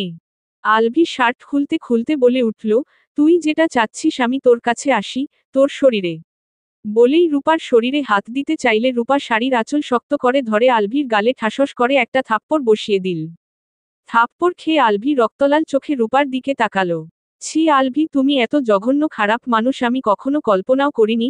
এমন ছেলেকে ভালোবেসেছি ভাবতেই নিজের রুচির প্রতি ঘৃণা হচ্ছে। এমন একজন পুরুষ আমার স্বামী ভাবতেই ঘা গলিয়ে বমি আসছে। তোমার কাছে প্রতিদিন নতুন নতুন নারীর দেহ লাগে তাই না? কথায় আছে না, যেই পুরুষের মন গিয়ে থাকে হাজার নারীতে, সেই পুরুষ এক নারীর মন কিভাবে বুঝবে? চুপ, একদম চুপ। অনেকবার বেড়েছে তোর তাই না? তুই তো বিয়ের আগেই অন্য ছেলের বিছানায় শুয়ে এসেছিস, আমি কিছু বলেছি? কি ভেবেছিস আমি কিছু জানি না? আমি তোর সব নোংরামির বিষয় জানি। তোর জায়গায় তো পতিতালয় হওয়ার কথা, এখনো আমার রুমে রেখেছি আলহামদুলিল্লাহ বল। আলভি রূপার চুলের মুঠি ধরে ধাক্কা দিয়ে রুম থেকে বের করে দিল। উদ্ধৃতি চিহ্ন। রূপা কাঁদল না, কিছু বলল না, শুধু অনুভূতিহীন মানুষের মতো তাকিয়ে রইল।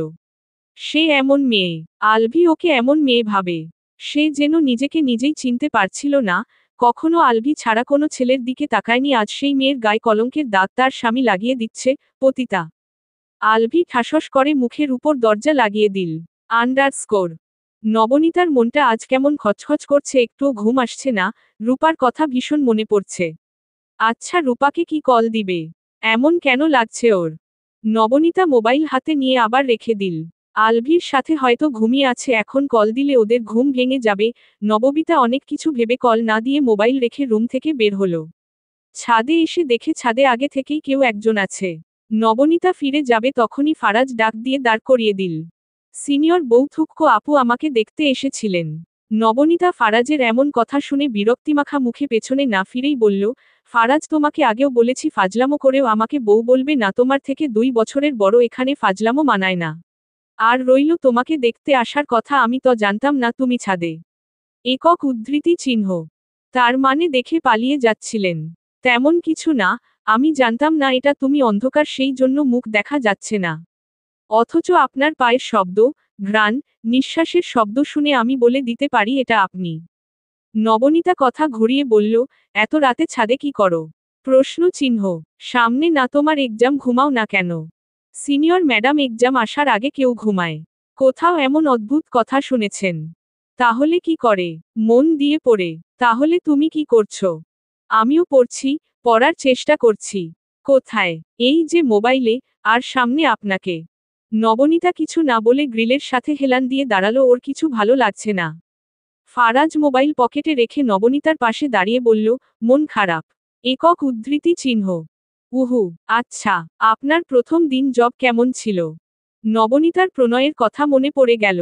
ভালো। বসো কেমন? নবনীতা রেগে বলল, এক নাম্বার শয়তান, আজ প্রথম দিন অথচ সে আমাকে দিয়ে এতগুলো কাজ করিয়েছে। ফারাজ নবনীতার দিকে তাকিয়ে বলল, তাহলে জব করতে হবে না, আমি একটা ছোটখাটো জব এক্সামের পর খুঁজে নিব, আপনি কিছু করতে হবে না, জব ছেড়ে দেন। নবনীতা, পারলে তো আজই ছেড়ে দিতাম। নবনীতা শুরু থেকে শেষ পর্যন্ত ফারাজকে বলতে শুরু করল, আর ফারাজ নবনীতার হ্যাঁতে হ্যাঁ, নাতে না বলতে শুরু করল। আন্ডারস্কোর। সকালে নবনীতা তাড়াহুড়ো করে লিফটে উঠতে গিয়ে ধাক্কা খেল কারো সাথে। এমনিতেই দেরি করে ফেলেছি, তার উপর ধাক্কা খেয়ে হাতের ব্যাগ নিচে পড়ে মোবাইলের উপরের গ্লাসটা ভেঙে গেছে। নবনীতা অসহায় চোখে মোবাইলের দিকে তাকালো, এটা রূপার দেওয়া গিফট ছিল। উপরের দিকে তাকিয়ে দেখে ধাক্কা দেওয়া লোকটা আর কেউ না, প্রণয় চৌধুরী। নবনীতা দাঁতে দাঁত চেপে বলল, চোখ কি পকেটে নিয়ে ঘুরেন? প্রণয়, এখানে দোষ তোমার, আর আমাকে কথা শোনাচ্ছ? আর ভুলে যেও না আমি তোমার বশ। নবনীতা রাগে দুঃখে কিছু না বলে ব্যাগ আর মোবাইল নিয়ে লিফট ছেড়ে সিঁড়ি দিয়ে উঠে গেল। আমি আপনার অ্যাসিস্ট্যান্ট, কোনো চাকরানি নই। প্রণয় ফাইল থেকে মুখ তুলে নবনীতার দিকে তাকালো। সারা মুখ লাল হয়ে আছে, ঘেমে নিয়ে একাকার, চুলগুলো সামনে এসে গালে লেপ্টে আছে। নবনীতার অবস্থা দেখে প্রণয়ের ভীষণ হাসি পেল, তাও সে হাসি লুকিয়ে বলল, এটা কেমন ধরনের আচরণ মিস নবনীতা? নবনীতার ইচ্ছে করল প্রণয়কে ধাক্কা দিয়ে এই 6 তলা থেকে নিচে ফেলে দিতে। এখনই বলছে কফি আনুন, এখনই বলছে ঠান্ডা পানি, গরম পানি, ওর থেকে ফাইল আনুন, ওরটা দিয়ে আসুন, এর কমপ্লিট করুন, স্টোর রুম থেকে এফবি কোম্পানির সকল ফাইল খুঁজে নিয়ে আসুন, আমার জন্য নিজের হাতে নাস্তা বানিয়ে নিয়ে আসুন, 3য় তলায় সবকিছু পাবেন। এইসবে নবনীতা বিরক্ত হয়ে গেছে, 1 মিনিটের জন্য বসার সময় নেই। প্রণয় পকেট থেকে শুকিয়ে যাওয়া একটা বেলিফুলের মালা হাতে নিয়ে মনে মনে বলে উঠল, ওই ছেলের সাথে এক রিকশায় ঘোরার হালকা একটু শাস্তি বেলিপ্রিয়া। নবনীতা হাতে শাড়ি নিয়ে উল্টিয়ে পাল্টিয়ে ভালো করে দেখছে। কাল রাতে ফারাজ অনেক করে অনুরোধ করে নবনীতাকে রাজি করিয়েছে ওর সাথে একটা বিয়ের অনুষ্ঠানে যেতে। নবনীতা জিজ্ঞেস করল, কার বিয়ে? ফারাজ মন খারাপ করে আকাশের দিকে তাকিয়ে বলল, আমার প্রাক্তন প্রেমিকার। নবনীতা অবাক হল, ফারাজেরও প্রেমিকা ছিল? এতটুকু বয়সে প্রাক্তন ও বানিয়ে নিয়েছে। ফারাজ জানে কি করলে নবনীতা ইমোশনাল হয়ে যাবে, নবনীতার থেকেও বুঝি ফারাজ নবনীতাকে ভালো চিনে। সে শুরু করল প্রাক্তন প্রেমিকাকে নিয়ে ইমোশনাল ইতিহাস, এইসব শুনে নবনীতার ভীষণ মায়া হলো ফারাজের জন্য। এত বাজে ভাবে মেয়েটা ফারাজকে ঠকালো। ফারাজ হঠাৎ নবনীতার হাত ধরে বলে উঠল, আমাকে হেল্প করবেন সিনিয়র ম্যাডাম। নবনীতা ফারাজের গল্প শুনে ছলছল নয়নে তাকালো। বলো। সে আমাকে ইনভাইট করেছে বিয়েতে, আমি চাই আপনি আমার গার্লফ্রেন্ড সেজে তার সামনে যান, একটু অভিনয়। নবনীতা ফারাজকে শেষ করতে না দিয়ে বলল, আমি যাব আর তোমার গার্লফ্রেন্ডকেও দেখিয়ে দিব কিছু জিনিস ছেড়ে গিয়ে তারা কতটা বোকামি করে। ফারাজ নবনীতাকে দাঁড় করিয়ে দৌড়ে বাসা থেকে কিছু একটা নিয়ে আসলো। নবনীতার হাতে দিয়ে বলল, এটা পরে সুন্দর করে সেজে নিবেন, যদিও আপনি সাজগোজ ছাড়াও আমার চোখে বিশ্ব সুন্দরী। একক উদ্ধৃতি চিহ্ন। নবনীতা কথা না বাড়িয়ে বলল, এটা কি? ফারাজ, রুমে গিয়ে খুলে দেখবেন। রাতে আর খুলে দেখা হয়নি, নবনীতার রুমে এসে ঘুমিয়ে পড়েছিল। এত সুন্দর শাড়ি দেখে কনফিউশনে পড়ে গেল নবনীতা, এটা কি সে পরবে নাকি না। এটা বুঝি ফারাজের আম্মুর বাড়ি, ওয়ালি আন্টি দেখলে তো হাঙ্গামা শুরু করবে। আন্ডারস্কোর। নববিতা আজ সকাল সকাল স্নিগ্ধকে পড়াতে চলে এসেছে। প্রণয় বাগানে গাছে পানি দেওয়ার সময় খেয়াল করল গেট দিয়ে কেউ ঢুকছে। তবে চিনতে ভুল হলো না মেয়েটাকে। কিন্তু এত সকালে কেন? নবনীতা প্রতিদিনের মতো আজও বেলিফুলের ঘ্রাণ নিয়ে একটা ফুলে হাত দিল, তখনই শরীরে হালকা পানি পড়তে ভয় পেয়ে পেছনে ফিরে দেখে প্রণয় দাঁড়িয়ে আছে। আপনি আমাকে ভিজিয়ে দিলেন। কারো অনুমতি ছাড়া তার গাছে হাত দেওয়া অপরাধ জানেন না? তাই বলে ভিজিয়ে দিবেন? আর আমি তো শুধু দেখছিলাম। শুধু তো ভিজিয়েছি, আর তো কিছু করিনি। নবনীতা বেশ রেগে গেল প্রণয়ের এমন ঘা ছাড়া ভাব দেখে। নবনীতা, আপনাকে রাগলে মোটেও ভালো দেখায় না। আপনি গল্পের ডায়নি গুলো কখনো কল্পনা করেছেন? আপনাকে দেখতে ঠিক ডায়নি গুলোর মতো লাগে।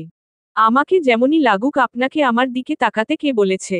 আমার চোখ আমি যেদিকে ইচ্ছে তাকাবো, আপনি সামনে দাঁড়িয়ে আছেন কেন? নবনীতা বুঝল প্রণয়ের সাথে কথা বাড়িয়ে লাভ নেই, ও প্রণয়কে সাইড কাটিয়ে বাড়ির ভেতর চলে গেল। নীলিমা বেগম নবনীতাকে এত সকাল দেখে বলল, কি মা তুমি এত সকাল? নবনীতা মুচকি হেসে বলল, আন্টি আসলে আজ একটা সন্ধ্যায় কাজ ছিল তাই স্নিগ্ধকে এখনই পড়িয়ে চলে যেতাম। নীলিমা বেগম, শুনেছি তোমার নাকি চাকরি হয়েছে, তাও আমাদের কোম্পানিতে কই মিষ্টি খাওয়ালে না তো? নবনীতা, প্রথম মাসের বেতন পেয়েই আপনাকে ট্রিট দিব আন্টি। নীলিমা বেগমের ভীষণ ভালো লাগে নবনীতাকে, ওর আচরণ কথা চলাফেরা সবকিছু উনার পছন্দ হয়। মাথায় হাত বলিয়ে বলে উঠল, বেঁচে থাকো মা। একক উদ্ধৃতি চিহ্ন। নবনীতা স্নিগ্ধর রুমে এসে দেখে স্নিগ্ধ শুয়ে শুয়ে গেমস খেলছে। মিষ্টি আন্টি তুমি। নবনীতা স্নিগ্ধকে আদর করে এনে পড়তে বসালো। পড়ার মাঝে পেছনে থেকে কেউ বলে উঠল, ম্যাডাম যদি বই উল্টো ধরে পড়ায় ছাত্র কি শিখবে? প্রণয়ের কণ্ঠ শুনতাই নবনীতা চোখ কচলে পেছনে ফিরে তাকালো। আপনি রাতে ঘুমাননি? নবনীতা লজ্জা পেয়ে গেল। এক তো বই উল্টো ধরে আছে, তার উপর আবার ঘুমিয়েও পড়েছে। প্রণয় এখন কি ভাবছে? কি হলো? নবনীতা লজ্জা এদিক ওদিক তাকিয়ে বলল, আসলে রাতে ঘুম হয়নি সেই জন্য। উদ্ধৃতি চিহ্ন। প্রণয় কিছু একটা বলতে চেয়েও নবনীতার ঘুম ঘুম চোখ মুখের দিকে তাকিয়ে কিছু বলার ভাষা হারিয়ে ফেলল। ওর মনে হলো ওর শ্বাস বুঝি বন্ধ হয়ে আসছে, কেমন বুকের ভেতর হাতুড়ি পেটাচ্ছে। প্রণয় বুকে হাত দিয়ে পেছনে ফিরে বলে উঠল, এ কেমন অনুভূতি?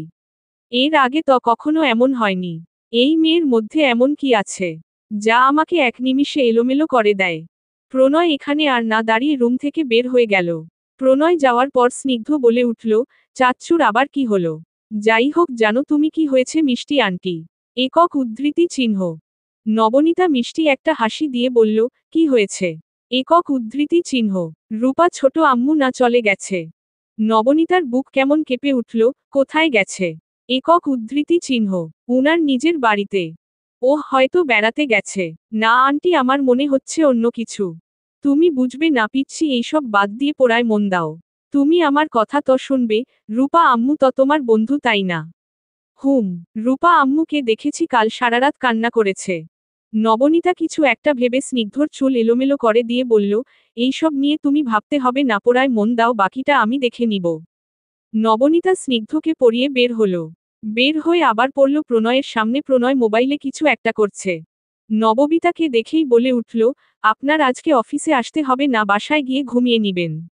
নবনীতা ব্যাগ ঠিক করে কাঁধে দিয়ে বলল, ধন্যবাদ, তবে আমি কাজে ফাঁকি দিতে চাই না, আমার সমস্যা হবে না। প্রণয়, আমি নিষেধ করেছি মানে আসতে হবে না। নবনীতা কথা বাড়িয়ে চলে গেল। সন্ধ্যায় নববিতা সুন্দর করে রেডি হয়ে নিল। রেডি হয়ে বের হয়ে ফারাজকে কল দিল। ফারাজ কল রিসিভ করে বলে উঠল নিচে আসতে। নবনীতা শাড়ি সামলে নিচে নামল। নবনীতা নিচে নামছে আর ফারাজ হ্যাঁ করে তাকিয়ে আছে। গোলাপি শাড়িতে মনে হচ্ছে সদ্য ফুটা গোলাপ। ফারাজ চোখ সরাতে ভুলে গেল। নবনীতা ফারাজের সামনে গিয়ে হাততুড়ি দিতেই বাস্তবতায় ফিরল ফারাজ, তবে ঘোর রয়ে গেছে এখনো। ফারাজ বাইকের পেছনে নবনীতাকে বসালো। শক্ত করে ধরে বসুন, শাড়ি তো পরে যেতে পারেন, আর এত সাজগোজ কেন করেছেন? কারো নজর লাগলে কি হবে? চুলগুলো কেন ছেড়েছেন? আপনি জানেন আজ কত ছেলে নিজের হুঁশ হারাবে। ফালতু কথা বন্ধ করে চলো।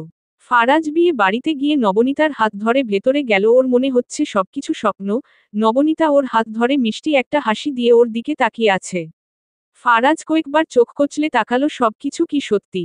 সত্যি। নবনীতা আজ ফারাজের পায়ে পা মিলিয়ে হাঁটছে, হাসছে, হাতে হাত রেখে এগিয়ে যাচ্ছে। দূর থেকে কেউ একজন এই দৃশ্য দেখে থমকে গেছে। হাতে থাকা গ্লাসটা এত শক্ত করে চেপে কখন ধরেছে হয়তো সে নিজেও জানে না। গ্লাস ভেঙে হাতে ঢুকে গেছে, রক্ত ঝরছে, কিন্তু সেদিকে তার খেয়াল নেই। রক্ত লাল চোখে তাকিয়ে আছে ফারাজ আর নবনীতার দিকে। ভালোই কাটল ফারাজ আর নবনীতার সময়। বউ অবশ্য ফারাজের প্রাক্তন নয়, ওর ফ্রেন্ড। শুধু নবনীতাকে এভাবে আনার জন্য এত বাহানা। নবনীতা সত্যিটা জানতে পারলে ফারাজের অবস্থা কি হবে? হঠাৎ ফারাজের মোবাইলে কল আসলো, ওর আম্মুর শরীর ভীষণ খারাপ, হসপিটালে নিয়ে যাচ্ছে। ফারাজ প্রথম আশেপাশে নবনীতাকে খুঁজল, কোথাও নবনীতাকে না পেয়ে কল দিল, কিন্তু রিসিভ হচ্ছে না। তারপর ভয়েস দিল, তাও সিন হচ্ছে না। সে এখন কি করবে বুঝতে না পেরে ওর ফ্রেন্ডকে বলল নবনীতা ওর কথা জিজ্ঞেস করলে যেন সবটা বলে। ফারাজ নবনীতাকে রেখেই হসপিটালে চলে গেল। এদিকে নবনীতার মুখ চেপে ছাদে নিয়ে আসলো প্রণয়। প্রণয়কে দেখে ভূত দেখার মতো নবনীতা চমকে উঠল। প্রণয় নবনীতার মুখ থেকে হাত সরাতেই নবনীতা কিছু বলতে যাবে, প্রণয় ওর কোমরের কাছটায় চেপে ধরল।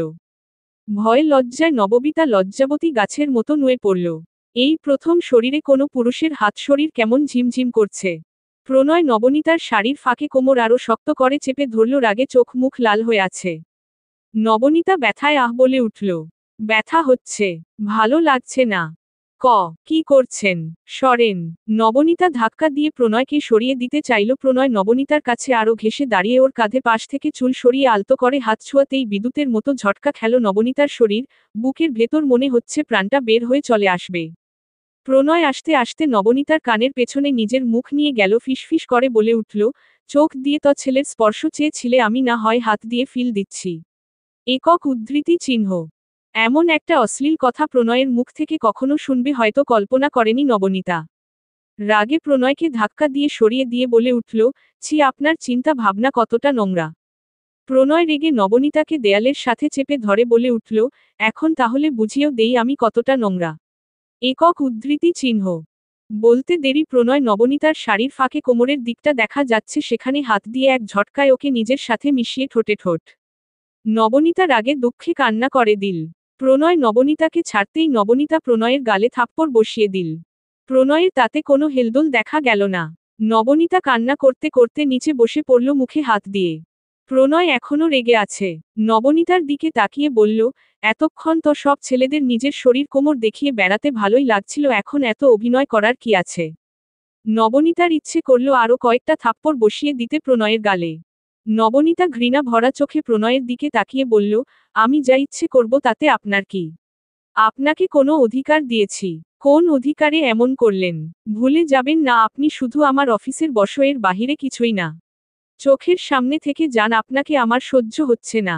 নবনীতার মুখে এইসব শুনে প্রণয় ঠান্ডা চোখে তাকিয়ে রইল ওর দিকে। অধিকারের কথা বলছো, ঠিক আছে। ওই ছেলের অধিকার আছে তোমার উপর তোমার হাত ধরার, তাই তো? নবনীতা রাগে বলে উঠল, সে আমার ছোট। একক উদ্ধৃতি চিহ্ন। আমি বাচ্চা নই, চোখ দেখে বুঝতে পারি কার মনে কি আছে। সে ছোট, তার মন ছোট নয়। এইসব আপনার ভাবতে হবে না, আমার সামনে থেকে সরুন। নিজের প্রতি ঘৃণা হচ্ছে বলেই ঠোঁট বার মুছতে শুরু করল। যেন কোনো বিষাক্ত জীবাণু ঠোঁটে লেগে গেছে, কেটে ফেলে দিতে পারলে সে বাঁচবে। প্রণয় কিছু সময় নবনীতার এইসব দেখে নবনীতার হাত শক্ত করে ধরে বলল, চলো। কোথায় যাবার? বার মুছে নিচ্ছ তা সারা জীবনের জন্য আঁকড়ে ধরতে? কাঁদতে কাঁদতে নবনীতার হেঁচকি উঠে গেছে। সোফায় বসে বসে নবনীতার কান্না দেখছে প্রণয়। নবনীতা রাগে দুঃখে প্রণয়ের দিকে একটা বালিশ ছুঁড়ে মারল। প্রণয় বালিশটা ধরে নিল। পায়েল দরজা এসে কড়া নাড়ল। অনুমতি নেওয়ার কি আছে, চলে আয়। পায়েল মুখ ভেঙচি মেরে বলে উঠল, আগে তো একা ছিলা, তাও রুমে অনুমতি ছাড়া নিষেধ ছিল, আর এখন তো বউ সামনে বসিয়ে রেখেছ, কখন কি করো? পায়েল কথা শেষ করার আগেই নবনীতা বলে উঠল, তোমরা কেউ উনাকে বকা কেন দিচ্ছ না? এত বড় ভুল করার পরেও এত ভালো করে কথা বলছো। পায়েল হেসে নবনীতার হাতে একটা শাড়ি ধরিয়ে দিয়ে বলল, আপু থুক্কো ভাবি আমাদের ভাই কখনো বিয়ে করবে না বলে মন স্থির করে নিয়েছিল। আম্মু কম মেয়ে দিয়ে ভাইয়াকে পটানোর চেষ্টা করেনি, তবে সবাই ফেল। সেই ভাই যদি নিজ থেকে বিয়ে করে তাহলে নিষেধ কেন করব? কেন আমরা বকা দিব? এটা তো আরো খুশির খবর। এই নাও আম্মু, তোমার জন্য আম্মুর শাড়ি পাঠিয়েছে। পরতে পারো নাকি আম্মু আসবে? একক উদ্ধৃতি চিহ্ন। নবনীতা অবাক হয়ে পায়েলের দিকে তাকিয়ে বলল, আমি এখন বাড়ি যাব। পায়েল? পায়েল, এত রাতে? নবনীতা, ফারাজ হয়তো আমার জন্য অপেক্ষা করছে, টেনশন করছে। ফারাজের নাম শুনতাই পায়েল ভ্রু কুঁচকে বলল, উনি টেনশন কেন করবে? প্রণয় নবনীতার দিকে তাকিয়ে বলল, তোমার মায়া হচ্ছে। একক উদ্ধৃতি চিহ্ন। নবনীতার ইচ্ছে করল প্রণয়ের মুখের উপর হাজারটা কথা শুনিয়ে দিতে, তবে এখন কিছু বলা মানে এর বিপরীত হবে, এর থেকে চুপ থাকা ভালো। রূপাও এখানে নেই যে ওর কষ্টটা বুঝবে। প্রথম জোর করে নবনীতাকে বিয়ে করে বাড়িতে নিয়ে এসেছে। নীলিমা বেগম যেন খুশিতে চাঁদ হাতে পেলেন। এমনিতেই নবনীতাকে উনার ভীষণ পছন্দ। এত জাত বংশ দিয়ে কি হবে? মেয়ে ভালো লক্ষ্মী হলেই তো হলো। পায়েল শাড়ি দিয়ে চলে গেল। প্রণয়ও রুম থেকে বের হয়ে গেল। নবনীতা মোবাইল হাতে নিয়ে দেখল ফারাজের এত কল, মেসেজ, ভয়েস। সবকিছু শুনে নবনীতা কি করবে বুঝে পেল না, ফারাজকে কল দিল। ফারাজ কল সাথে সাথে রিসিভ করল, জানালো ওর আম্মু এখন ভালো আছে। নবনীতা কোথায়? নবনীতা মিথ্যা বলল সে বাসায়। ফারাজ আরও কিছু সময় কথা বলতে চাইল, নবনীতা কল কেটে মোবাইল বন্ধ করে দিয়েছে। নীলিমা বেগম খাবার নিয়ে নবনীতার রুমে এসে মাথায় হাত বুলিয়ে বলে উঠল, আমি ভীষণ খুশি তুমি আর প্রণয় বিয়ে করে নিয়েছো। একটু মন খারাপ করেছি, আমাকে বলে বিয়ে করলে কি আমি নিষেধ করতাম তোমাদের? ভালোবাসো বললেই হতো। নবনীতা থমথমে মুখে নীলিমা বেগমের দিকে তাকালো। উনার এত খুশি দেখে নবনীতা যেন চেয়েও কিছু বলতে পারল না। প্রণয় রুমে এসে ফ্রেশ হয়ে নিল। বারান্দায় গিয়ে কারো সাথে কথা বলে রুমে আসলো। প্রণয় নবনীতার সামনে কিছু কাগজ রাখল। নবনীতা কানের দুল খুলতে খুলতে বিড়বিড় করে বলে উঠল, বিয়ের রাতেও অফিসের ফাইল নিয়ে হাজির, আনরোমান্টিক, রসক্ষীন কাঠখোট্টা একজন রোবট লোক আমার কপালে শেষ পর্যন্ত জুটল। ছি কি এইসব ভাবছি, বিয়ে তো ইচ্ছে করে করিনি, তাহলে রোমান্টিক আর আনরোমান্টিক হলেই কি? প্রণয় নবনীতার বিড়বিড় করে বলা সবকিছুই শুনল, ভেতর ভেতর ভীষণ হাসি পেল নবনীতার কথা শুনে। শুনেও না শোনার মতো সিরিয়াস মুখ করে গম্ভীর কণ্ঠে বলে উঠল, কিছু বললেন মিস নবনীতা? একক উদ্ধৃতি চিহ্ন। নবনীতা কানের দুল খুলে পেছনে ফিরে কোমরে দুই হাত দিয়ে একটু ঝুঁকে বলে উঠল, আমি এখনো মিস রয়ে গেছি। আচ্ছা যাই হোক, আপনি এখন ফাইলগুলো নিয়ে সোফায় গিয়ে বসুন। বিয়ের রাতে আমি ভাই অফিসের কাজ করতে পারবো না, আমি তো এখন ঘুমাবো। প্রণয় নবনীতার দিকে তাকিয়ে বলল, এটা অফিসের ফাইল নয়, এটা একটা চুক্তিপত্র। নবনীতা, চুক্তিপত্র? কিসের চুক্তিপত্র? এখন কি বাংলা সিনেমার মতো ডায়লগও দিয়ে বলবে? চুক্তিপত্রে লিখা আছে নবনীতা আপনি নিচে ঘুমাবেন আর আমি উপরে, আমি আপনাকে বউ হিসেবে মানি না, ব্লা ব্লা ব্লা। আমি তো এমনিতেই কাল সকালে চলে যাব। নববিতা নিজের এমন অদ্ভুত কল্পনা থেকে বের হয়ে পেপার হাতে নিয়ে বলল, কিসের চুক্তিপত্র? প্রণয় নবনীতার হাত থেকে চুক্তিপত্রটা নিয়ে এটার উপর বেলিফুলের মালা রেখে বলল, সম্পর্কের চুক্তিপত্র। কখনো যদি এই সম্পর্ক ভেঙে যায়, সবকিছু শেষ হয়ে যায়, আমরা আলাদা হয়ে যাই, তাহলে এই চুক্তিপত্র দেখিয়ে বিচ্ছেদের আগমুহূর্তে এক হয়ে যাব।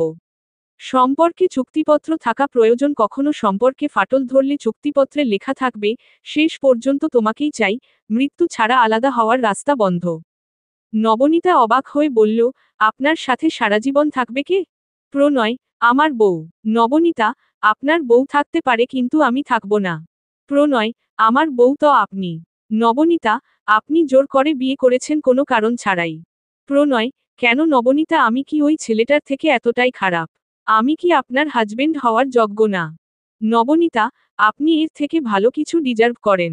প্রণয়, আপনি বেশি বুঝেন, ঘুমান। প্রণয় রুম থেকে বের হয়ে গেল। নবনীতা ভেতর দিয়ে দরজা ভালো করে লাগিয়ে ঘুমিয়ে পড়ল। সামনে যা হবে সকালে দেখা যাবে, আপাতত ঘুম প্রয়োজন। অনেক রাতে বাসায় ফিরল আলভি। সেই সকালে বের হয়েছিল আর রাতে বাড়ি ফিরেছে। সারাদিন অফিস করে সন্ধ্যায় বন্ধুদের সাথে আড্ডা, এভাবেই চলছে ওর জীবন। রুমে এসে চারপাশে চোখ বুলালো, কোথাও রূপাকে না দেখে বারান্দায় গেল। বারান্দায় ও রূপা নেই, এবার একটু সন্দেহ হলো। মায়ের রুমে উকি দিল, সারাবাড়ি খুঁজেও কোথাও না পেয়ে পায়েলের রুমে নক করতে শুরু করল। 1 ঘন্টা পায়েলের রুমের সামনে দাঁড়িয়ে থাকার পর পায়েল দরজা খুলে চোখ কচলে বলে উঠল, ছোট ভাই তুই এত রাতে? আলভি এক হাতে চুল চুলকানোর মতো আশেপাশে তাকিয়ে বলল, তোর ভাবি কই? পায়েল ঘুমের ঘুরে বলে উঠল, ভাবি তো ভাইয়ের রুমে। একক উদ্ধৃতি চিহ্ন। আলভি পায়েলের কথা শুনে বলে উঠল, কই, আমার রুমে তো নেই। পায়েল, কি আজব ভাই, ভাবি তোমার রুমে কেন থাকবে? ভাবি তো ভাই মানে বড় ভাইয়ের রুমে। আলভি, কি, বড় ভাইয়ের রুমে এত রাতে কি করছে? পায়েল, আজব, তাদের বিয়ে হয়েছে, কি করবে না করবে এইসব তুমি কেন খুঁজতে আসছো? আলভি বিরক্ত হয়ে বলল, আমাকে না রাগিয়ে আগে চোখে মুখে পানি দিয়ে আয়, নেশা করি আমি আর মাতাল হোস তুই। আরে ভাই, ছোট ভাইয়ের বউকে বড় ভাই না বলে বিয়েও করে নিল। কি আজব কথা। পায়েল, তোমার বউকে কেন বিয়ে করবে, ভাই তো নবনীতা আপুকে বিয়ে করেছে। অবাকের উপর অবাক। সকালে বাড়িতে কোনো বউ ছিল না, বিয়ের কোনো কথা শুনেনি, আর রাতে বাড়িতে নতুন বউ। আলভি কি এতটাই সবার পর হয়ে গেল, একবার কেউ কিছু বলারও প্রয়োজন মনে করল না। যাই হোক, আলভি এই বিষয় আর পায়েলকে জিজ্ঞেস না করে আমতা আমতা করে বলল, আমার বউ কই? পায়েল, আমি ঘুমাবো ভাই, বিরক্ত করো না। তোমার বউ কই তুমি জানো না? সরো ত। পায়েল শব্দ করে দরজা লাগিয়ে দিল আলভির মুখের উপর। আলভি ঠাই দাঁড়িয়ে রইল, এত বড় অপমান তাও ছোট বোন করল। থাক, রাত বলে সব হজম করে নিল। এই মেয়ের জন্য আর কত অপমান হজম করতে হবে কে জানে। লম্বা একটা শ্বাস ফেলে আলভি আর কাউকে বিরক্ত না করে নিজের রুমে চলে গেল। যেখানে ইচ্ছে থাকুক আলভির কি। আলভি ফ্রেশ হওয়ার জন্য হাতের কাছে আজ কিছুই খুঁজে পাচ্ছে না। প্রতিদিন তো রূপা সবকিছু হাতের কাছে সাজিয়ে রাখত। আজকে শুধু মেয়েটার সামনে আসুক বুঝাবে মজা। দিন দিন সাহস বেড়েই যাচ্ছে। আলভি আলমারি খুলে দেখল রূপার কোনো কাপড় বা কিছুই নেই। আলভির বুক কেঁপে উঠল, সে সারা রুমে রূপার জিনিসপত্র খুঁজতে শুরু করল, কোথাও কিছু নেই। আলভি, তাহলে কি রূপা চলে গেছে? ফারাজ সকালে মাকে নিয়ে বাসায় ফিরল। মাকে রেস্ট নিতে বলে রুম থেকে বের হলো, সোজা চলে গেল 2 তলায়। নবনীতার রুমে তালা ঝুলানো দেখে মনটা খারাপ হয়ে গেল। ভেবেছিল নবনীতাকে বলবে, আজকের রান্নাটা প্লিজ আমাদের সাথে করুন, আম্মুর শরীর ভালো না, কাজের মহিলাও ছুটিতে আছে। আপনি কষ্ট করে যদি সকাল দুপুরের রান্নাটা করে দিতেন, আমিও সাথে হেল্প করব। অথচ নবনীতা বাসায় নেই, এত সকালে অফিসে চলে গেছে নাকি টিউশনিতে। ফারাজ নিচে নামার সময় দেখল নবনীতা উপরে আসছে। নবনীতা। এই প্রথম ফারাজ নবনীতার নাম ধরে ডেকেছে। নবনীতা বিষয়টা তেমন গুরুত্ব দিল না, তবে ডাকটায় কেমন কেঁপে উঠল। ফারাজ আবার বলে উঠল, নবনীতা, আপনি ঠিক আছেন? নবনীতা হালকা হাসার চেষ্টা করল, সে চিন্তায় চিন্তায় আপাতত আধা পাগল হয়ে আছে। না ফারাজ, আমি ঠিক আছি। আন্টি কেমন আছে? আম্মু তো ভালো আছে, তবে আপনাকে দেখে তো ঠিক আছেন মনে হচ্ছে না, এখনো রাতের কাপড় শরীরে জড়িয়ে আছেন। নবনীতা নিজের কাপড়ের দিকে তাকালো, এটা তো ফারাজের দেওয়া। আমি কাপড় চেঞ্জ করে ধুয়ে তোমাকে ফেরত দিয়ে আসবো, এখন রুমে যাই। আমাকে ফেরত দিতে আমি বলেছি। এটা আপনার জন্যই নিয়েছিলাম, তবে চাইলে একটা হেল্প করে সমান সমান করে দিতে পারেন। কি? আম্মুর তো শরীর ভালো না, আজ কি আমাদের বাসায় রান্না করবেন? আমিও হেল্প করব। কাজের মহিলাটা ছুটিতে গ্রামের বাড়ি গিয়েছে। উদ্ধৃতি চিহ্ন। সমস্যা নেই ফারাজ, তুমি যাও, আমি ফ্রেশ হয়ে আসছি। ফারাজকে পাশ কাটিয়ে নবনীতা রুমে চলে গেল। ফারাজ তাকিয়ে রইল নবনীতার যাওয়ার দিকে। কিছু তো একটা হয়েছে, কিন্তু কি? ফারাজ এইসব ভাবতে ভাবতে নিজের বাসায় গেল। সে নবনীতার মুখ দেখলেই মন বুঝতে পারে, কিছু একটা নিয়ে নবনীতা চিন্তিত। নবনীতা এসে ফারাজের আম্মুর কপালে হাত রেখে বলল, খালা কেমন আছেন? এই প্রথম ফারাজের আম্মু নবনীতার দিকে তাকিয়ে মুচকি হেসে বলল, এই তো দেখছো না মা, বিছানায় পড়ে আছি, আর কেমন থাকব? আপনার একটু যত্নের প্রয়োজন, তাহলে ঠিক হয়ে যাবেন। আমার তো একটা মেয়ে নেই যে তোমার মতো মাথায় হাত রাখবে, জিজ্ঞেস করবে আর যত্ন করবে। নবনীতা হেসে বলল, সব সময় এটা ভাবতে হবে কেন যে নিজের মেয়েই লাগবে? নিজের মেয়ে করবে তেমন করবে। ছেলে বড় হয়েছে, ধরে বেঁধে বিয়ে করিয়ে নেন, দেখবেন ছেলের বউ সারাক্ষণ আপনার পেছনে পেছনে পড়ে থাকবে। এখনকার ছেলের বউয়েরা তো শাশুড়ির খোঁজ নেয় না, আরও কত কি। এমন চিন্তা ভাবনা রাখলে তো এমনটাই মনে হবে, আপনি নিজের মেয়ের মতো ভালোবাসলে, আগলে রাখলে একটা খারাপ বউও মেয়ের মতো হয়ে যাবে। আপনি মেয়ের মতো আদর ভালোবাসা দিলে সেও একটা সময় আপনাকে মায়ের আসনে বসিয়ে ফেলবে। ফারাজের আম্মু খেয়াল করল নবনীতা কথা বলতে বলতে রুমটা খুব সুন্দর করে গুছিয়ে ফেলেছে। তাহলে কি ফারাজের জন্য বউ দেখব? অবশ্যই খালা। ফারাজকে আগে জিজ্ঞেস করেন ওর পছন্দ আছে কিনা, থাকলে তো আর কথাই নেই, মেয়ের পরিবারের সাথে কথা বলে বিয়ে করে ঘরে মেয়ে নিয়ে আসেন। তাহলে আপনি বলছেন আমার বিয়ের বয়স হয়েছে? একক উদ্ধৃতি চিহ্ন। সবাই পেছনে ফিরল। ফারাজ দরজার সামনে 2 হাতে 2 ব্যাগ বাজার নিয়ে দাঁড়িয়ে আছে। নবনীতা বলে উঠল, আগে ব্যাগগুলো রেখো, তারপর এই বিষয় কথা বলছি। ফারাজ ঝটপট ব্যাগ রেখে এসে বলল, এবার বলেন। নবনীতা ফারাজের আম্মুর দিকে তাকিয়ে বলল, দেখলেন খালা, বিয়ের গন্ধ পেতেই আপনার ছেলে যেমন পাগল হয়ে গেছে, মনে হচ্ছে বিয়ের পর বউয়ের আঁচল ছাড়বেই না। জলদি বউ দেখেন, না হয় একটা কালো বুচকি দেখে নিয়ে আসবে। আমি কালো বুচকি আনবো? আপনাকে কে বলেছে নবনীতা?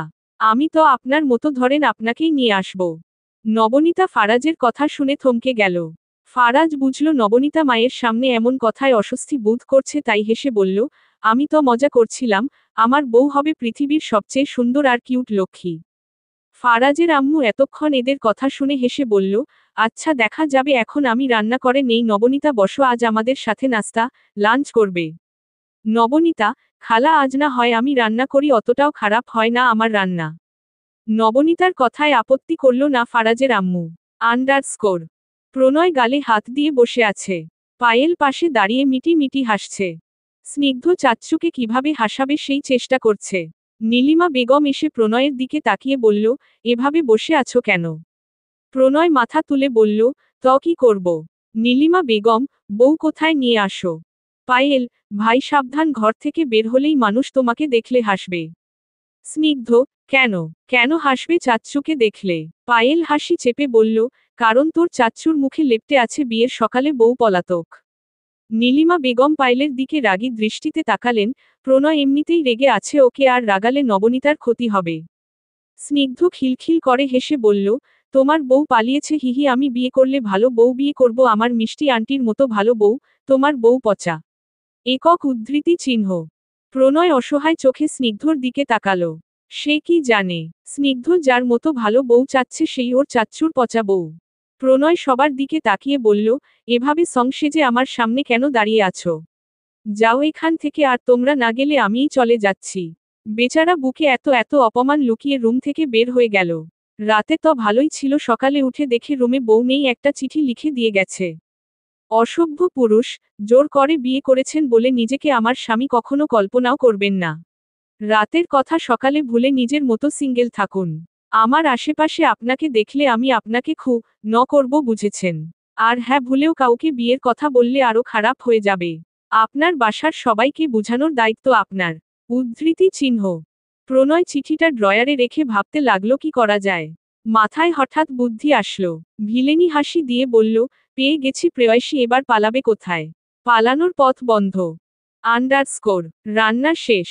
নবনীতা লবণ চেয়ে বলল, সব ঠিক আছে, তুমি তো অনেক ভালো রান্না পারো ফারাজ। বউয়ের জন্য শিখে রেখেছি ম্যাডাম। নবনীতা হাসল, আজ ফারাজের কোনো কথায় রাগ আসছে না।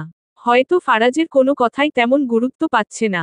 মাথায় মনে সারাক্ষণ ঘুরঘুর করছে প্রণয়ের কথা, মাঝে মাঝে ভীষণ রাগও লাগছে। কত বড় সাহস, জোর করে বিয়ে করে নিল। সামনে কি হবে? এতদিন একা ছিল, চিন্তা ছিল না, এখন নামের পাশে আরেকটা নাম জুড়ে গেছে, না চাইতেও সম্পর্কের টানে বারবার মনে পড়ছে সেই পুরুষের কথা। সে কি চিঠিটা পড়েছে? আপনি কি কিছু নিয়ে চিন্তিত? উদ্ধৃতি চিহ্ন। নবনীতা ফারাজের কথায় চমকে উঠল, না কই না তো।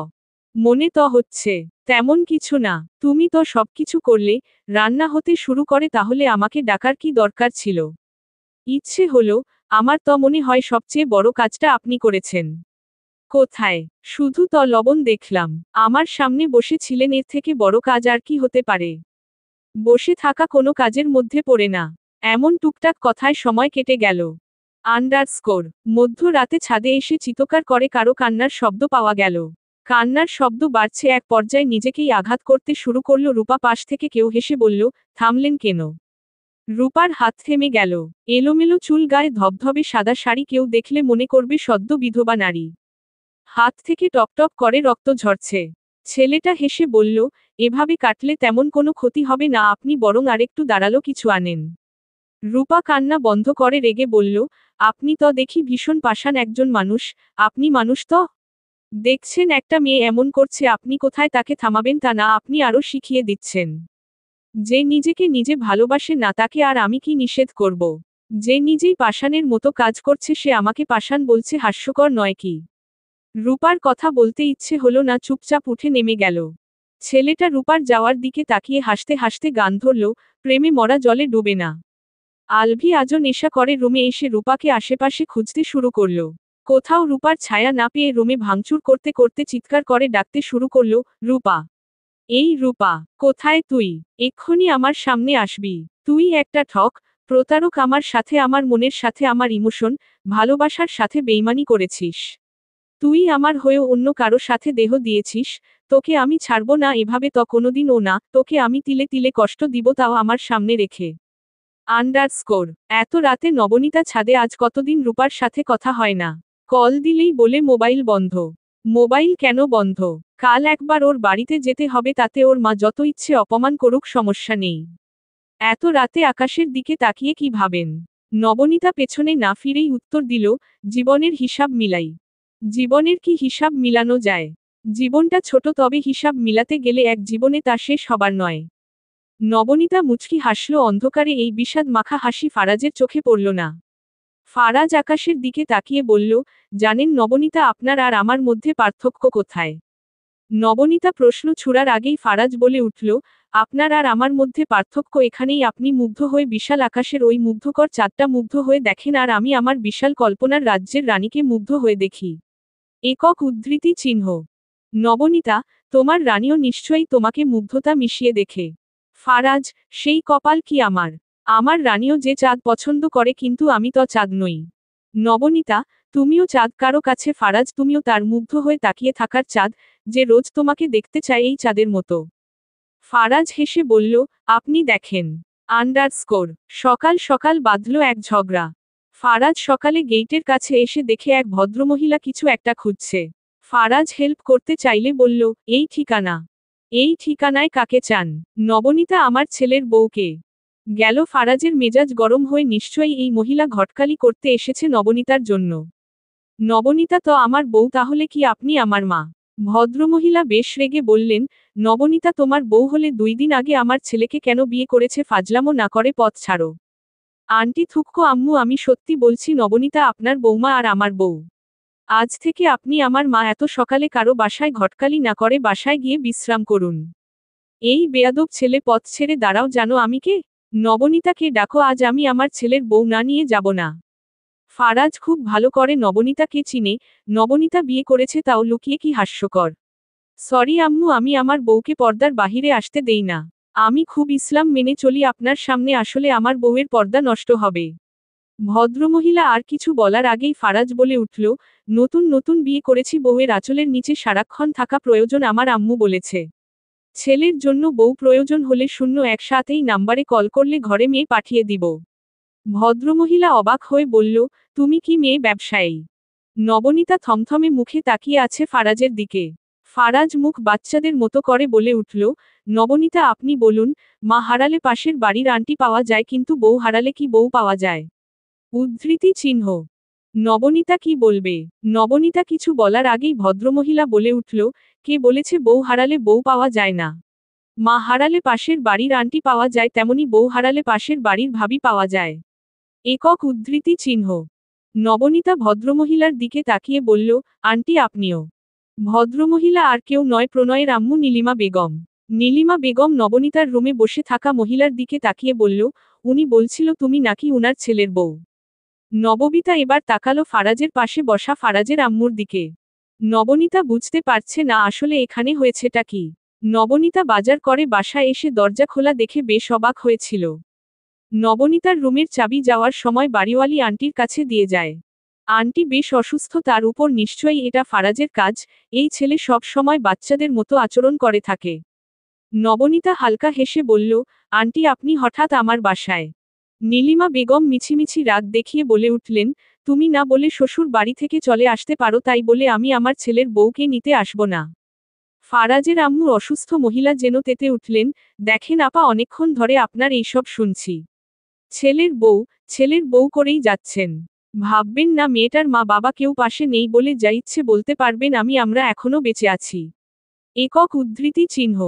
ফারাজ মায়ের কথার সাথে তাল মিলিয়ে বলল, আম্মু একদম ঠিক বলেছে, আমি আছি। নীলিমা বেগম এবার সিরিয়াস হয়ে বললেন, আপা আপনি হয়তো জানেন না আমি মিথ্যা কিছু বলছি না। নীলিমা বেগম শুরু থেকে সবটা বললেন।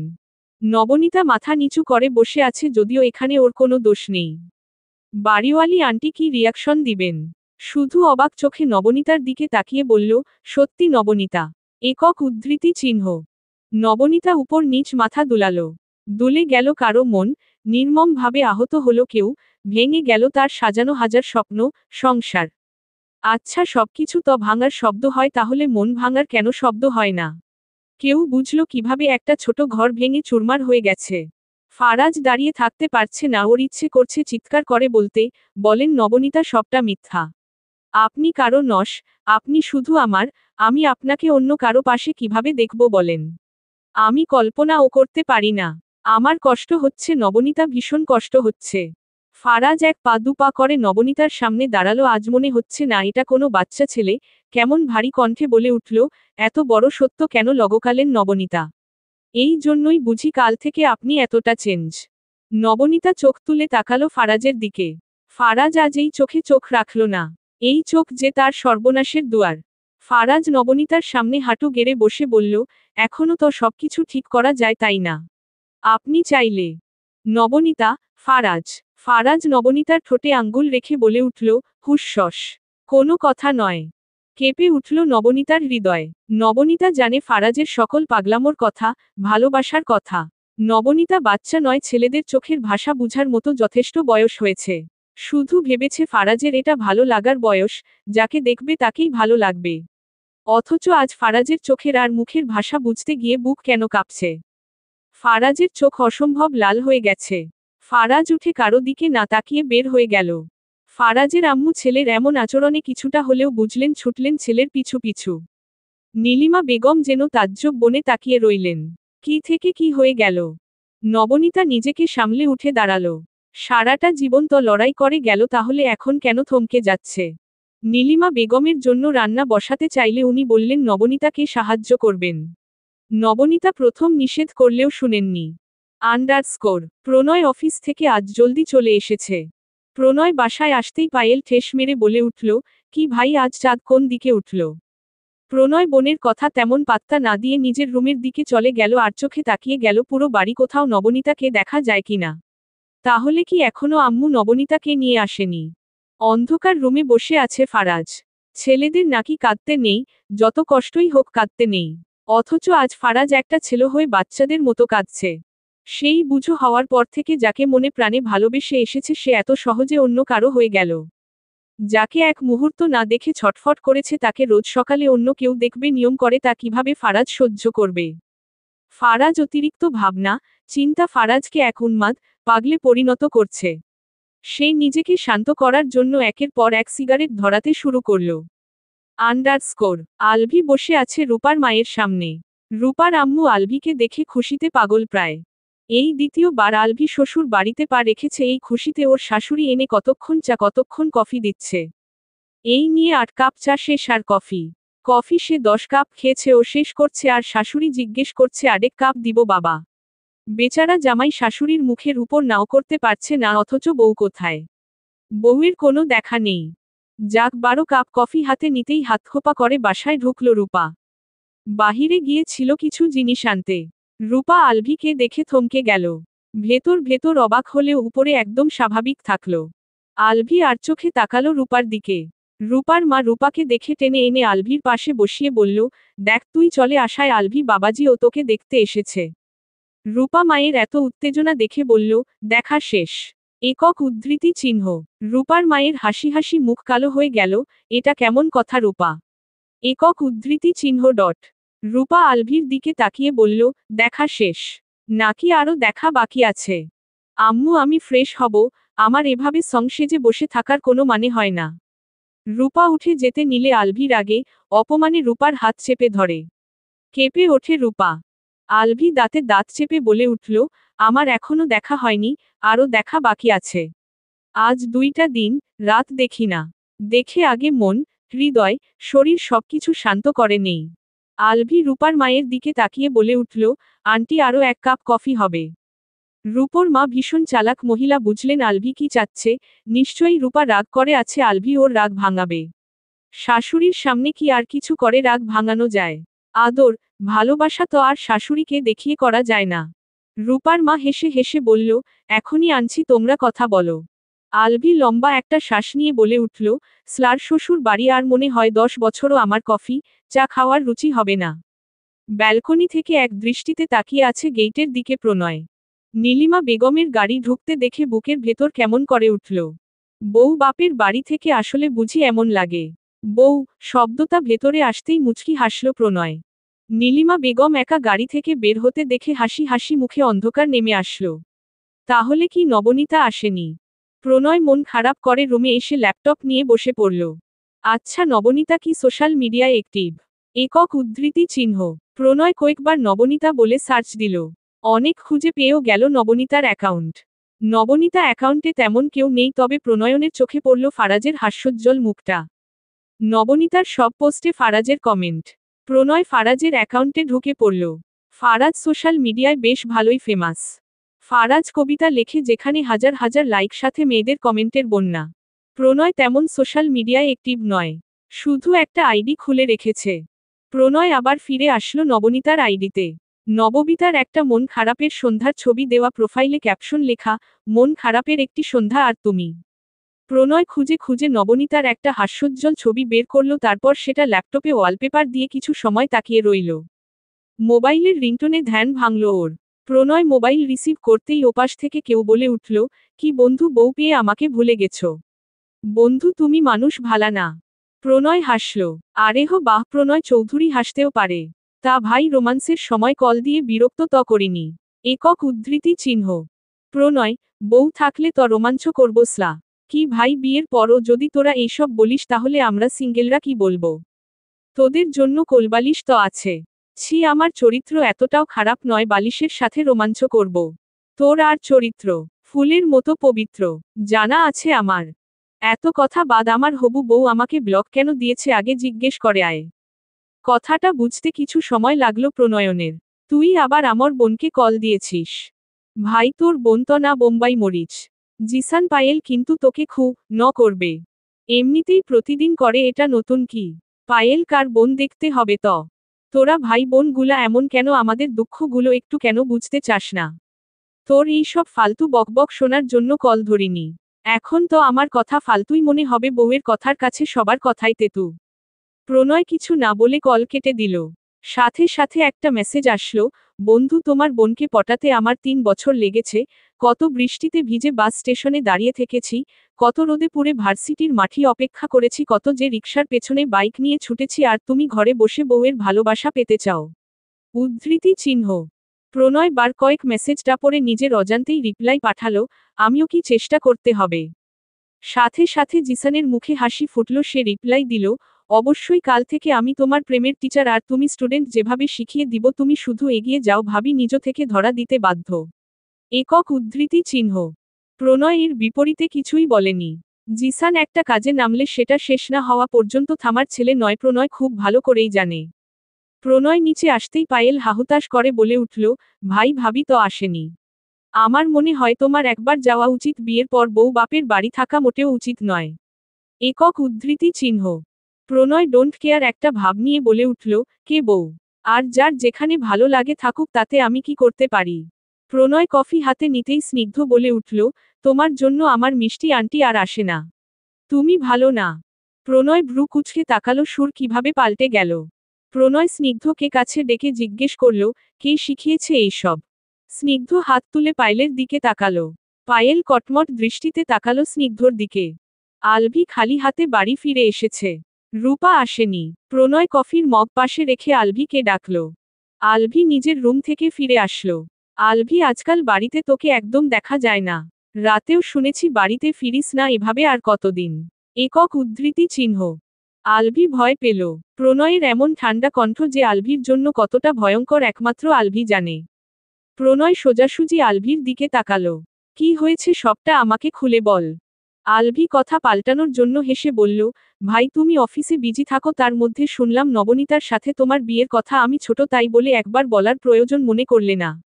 প্রণয়, তুই এত বড় হয়ে গেছিস, আমি এখন কিছু করতে হলে তোকে বলে করতে হবে।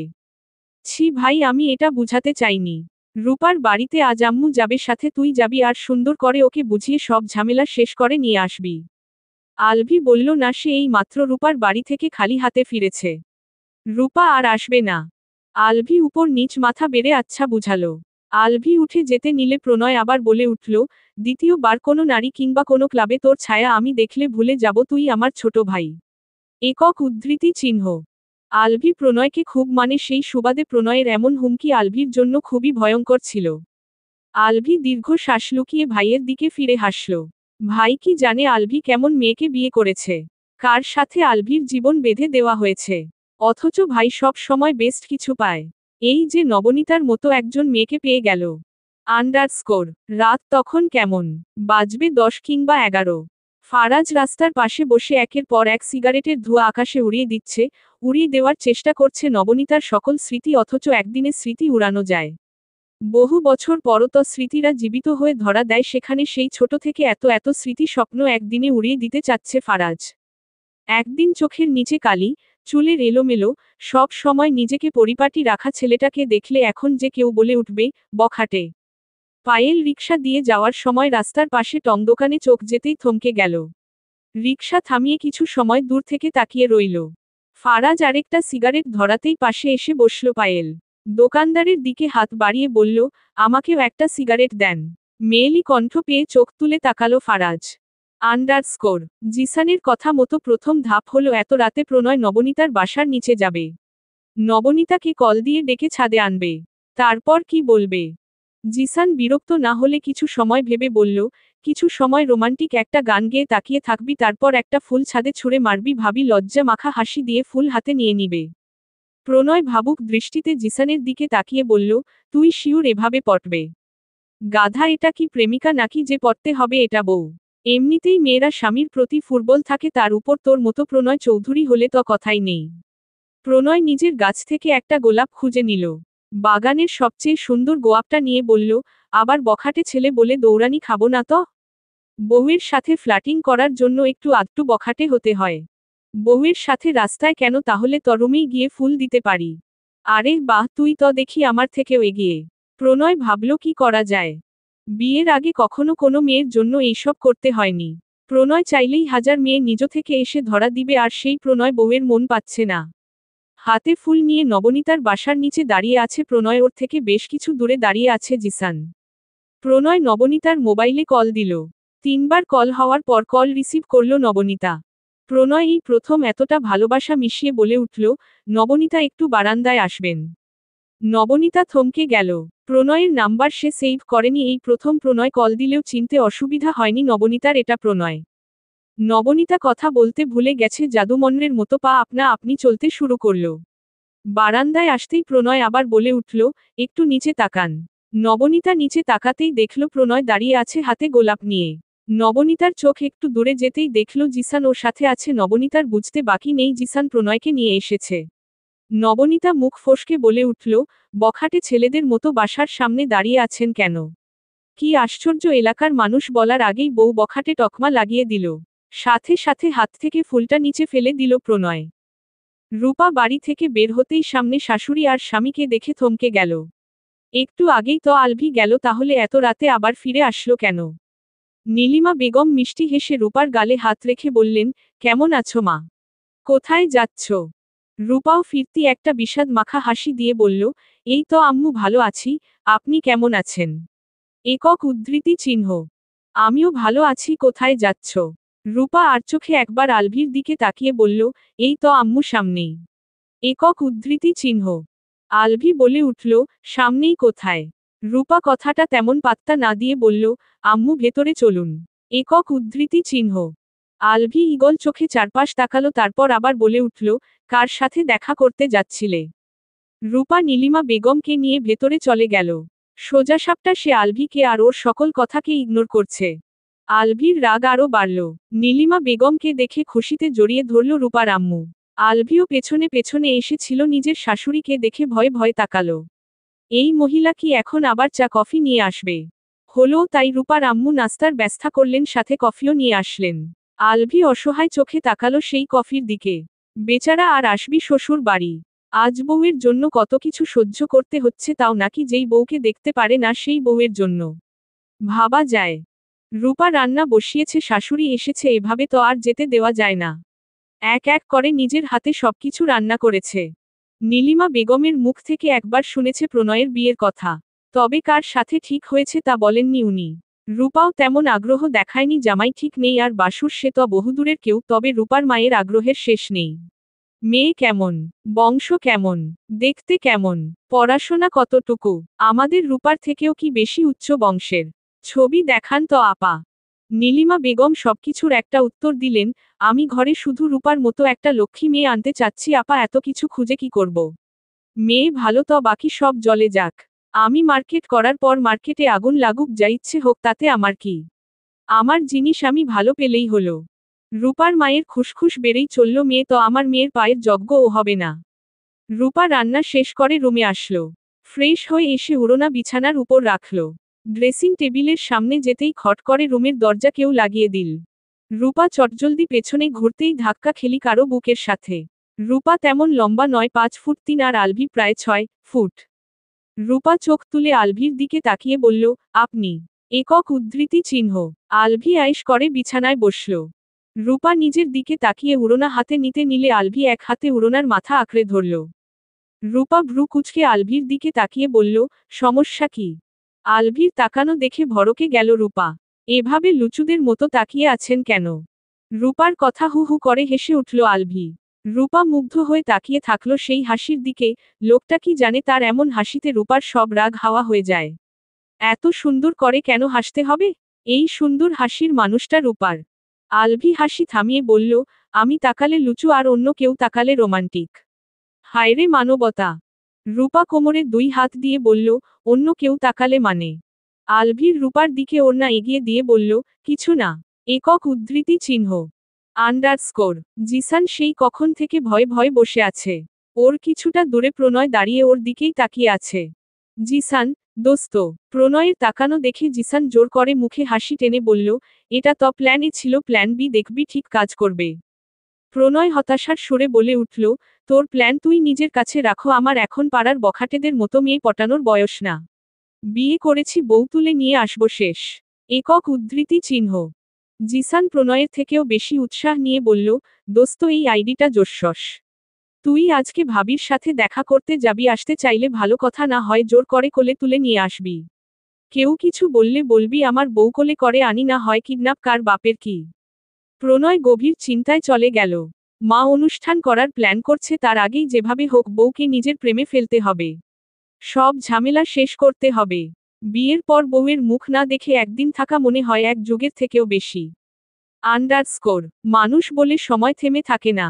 অথচ একজন নারীকে ভালোবেসে থমকে গেছে ফারাজের সময়। কখন দিন হয়, কখন রাত হয় জানা নেই। নবনীতার বুক টিপটিপ করছে। আস্তে ধীরে ডাক দিল, ফারাজ। নবনীতার ডাকে কি জাদু আছে? এই জাদুময়ী নারী কেন ফারাজের হলো না? আচ্ছা, বয়সে ছোট হলে কি মিল হয় না? জিনিয়র মেয়েকে জুনিয়র ছেলে বিয়ে করে না। বেশি তো না 2 বছরের পার্থক্য ছিল, তাহলে ফারাজের ভাগ্যে কেন নবনীতা নেই? ফারাজ দরজা খুলে দিল সাথে সাথে। এই নারীকে উপেক্ষা করার সাহস তো ফারাজের নেই। তাই তো 2 দিন মায়ের ডাকে দরজা না খুললেও প্রেয়সীর এক ডাকে দরজা খুলে গেছে। নবনীতা ফারাজের উস্কু-খুস্কু চুলের দিকে তাকিয়ে রইল। অযত্নে বেড়ে উঠা গাছ-গাছালির মতো মনে হচ্ছে কত বছর ধরে চুলে হাত লাগায় না ফারাজ। নবনীতা মুখে রাগী রাগী ভাব ফুটিয়ে বলে উঠল, কি হয়েছে ফারাজ? তোমার এই অবস্থা কেন? নবনীতার এই মিছে মিছে রাগ বুঝতে দেরি হলো না ফারাজের। ঠোঁটের কোণে হাসি ফুটিয়ে বলল, আপনি এই মিছি মিছি রাগ দেখিয়ে শাসন করেন না তো সিনিয়র ম্যাডাম, তাই। একদম ফাজলামো করবে না ফারাজ, আমি ফাজলামোর মুডে নেই। ফারাজ একটু এগিয়ে আসলো। নবনীতার মুখোমুখি দাঁড়িয়ে বলল, আমার দিকে তাকান না নবনীতা, একবার তাকান, আপনি চোখ লুকিয়ে কেন রাখছেন? নবনীতা তাকালো না। ফারাজকে পাশ কাটিয়ে ওর রুমের ভেতর চলে গেল। রুমের ভেতরের অবস্থা দেখে নবনীতার মাথা ঘুরে উঠল। সারা রুমে সিগারেটের খোসা, কাপড় সরিয়ে ছিটিয়ে আছে, একটু সামনে যেতেই ভাঙাচোরা বোতল। নবনীতা একবার রাগী চোখে ফারাজের দিকে তাকালো। ফারাজ দরজায় হেলান দিয়ে এক দৃষ্টিতে তাকিয়ে আছে নবনীতার দিকে। নবনীতা ওড়না কোমরে বেঁধে এক এক করে রুমের সবকিছু পরিষ্কার করল। জানালা খুলে রুমটা আলোকিত করে ফারাজের দিকে তাকালো। ফারাজ এখনো আগের মতোই দরজায় হেলান দিয়ে তাকিয়ে আছে। আজ ফারাজ নিষেধ করেনি নবনীতাকে। আজকাল এই রুমের প্রতিটা জিনিস যেন নবনীতার ছোঁয়া চাচ্ছে। সবকিছু তো ছোঁয়া পেল ফারাজ। ফারাজ কি একটু আলতু ছোঁয়া পাবে? নবনীতা কি ফারাজের গালে ভালোবাসার আলতু হাত রেখে বলবে, ফারাজ নিজেকে কষ্ট দিও না, আমার কষ্ট হয়? নবনীতা সবকিছু গুছিয়ে রুমের দিকে তাকিয়ে বলল, এতক্ষণে মনে হচ্ছে এটা মানুষের রুম। এর আগে কি মনে হয়েছিল? নবনীতা ওড়না ঠিক করে বলল, ছাগল, গরুর রুম। প্রতিদিন আসবেন? নবনীতা থমকালো, প্রতিদিন? ফারাজ হাসল, ঈশ্বর কি বিষাদ সেই হাসিতে।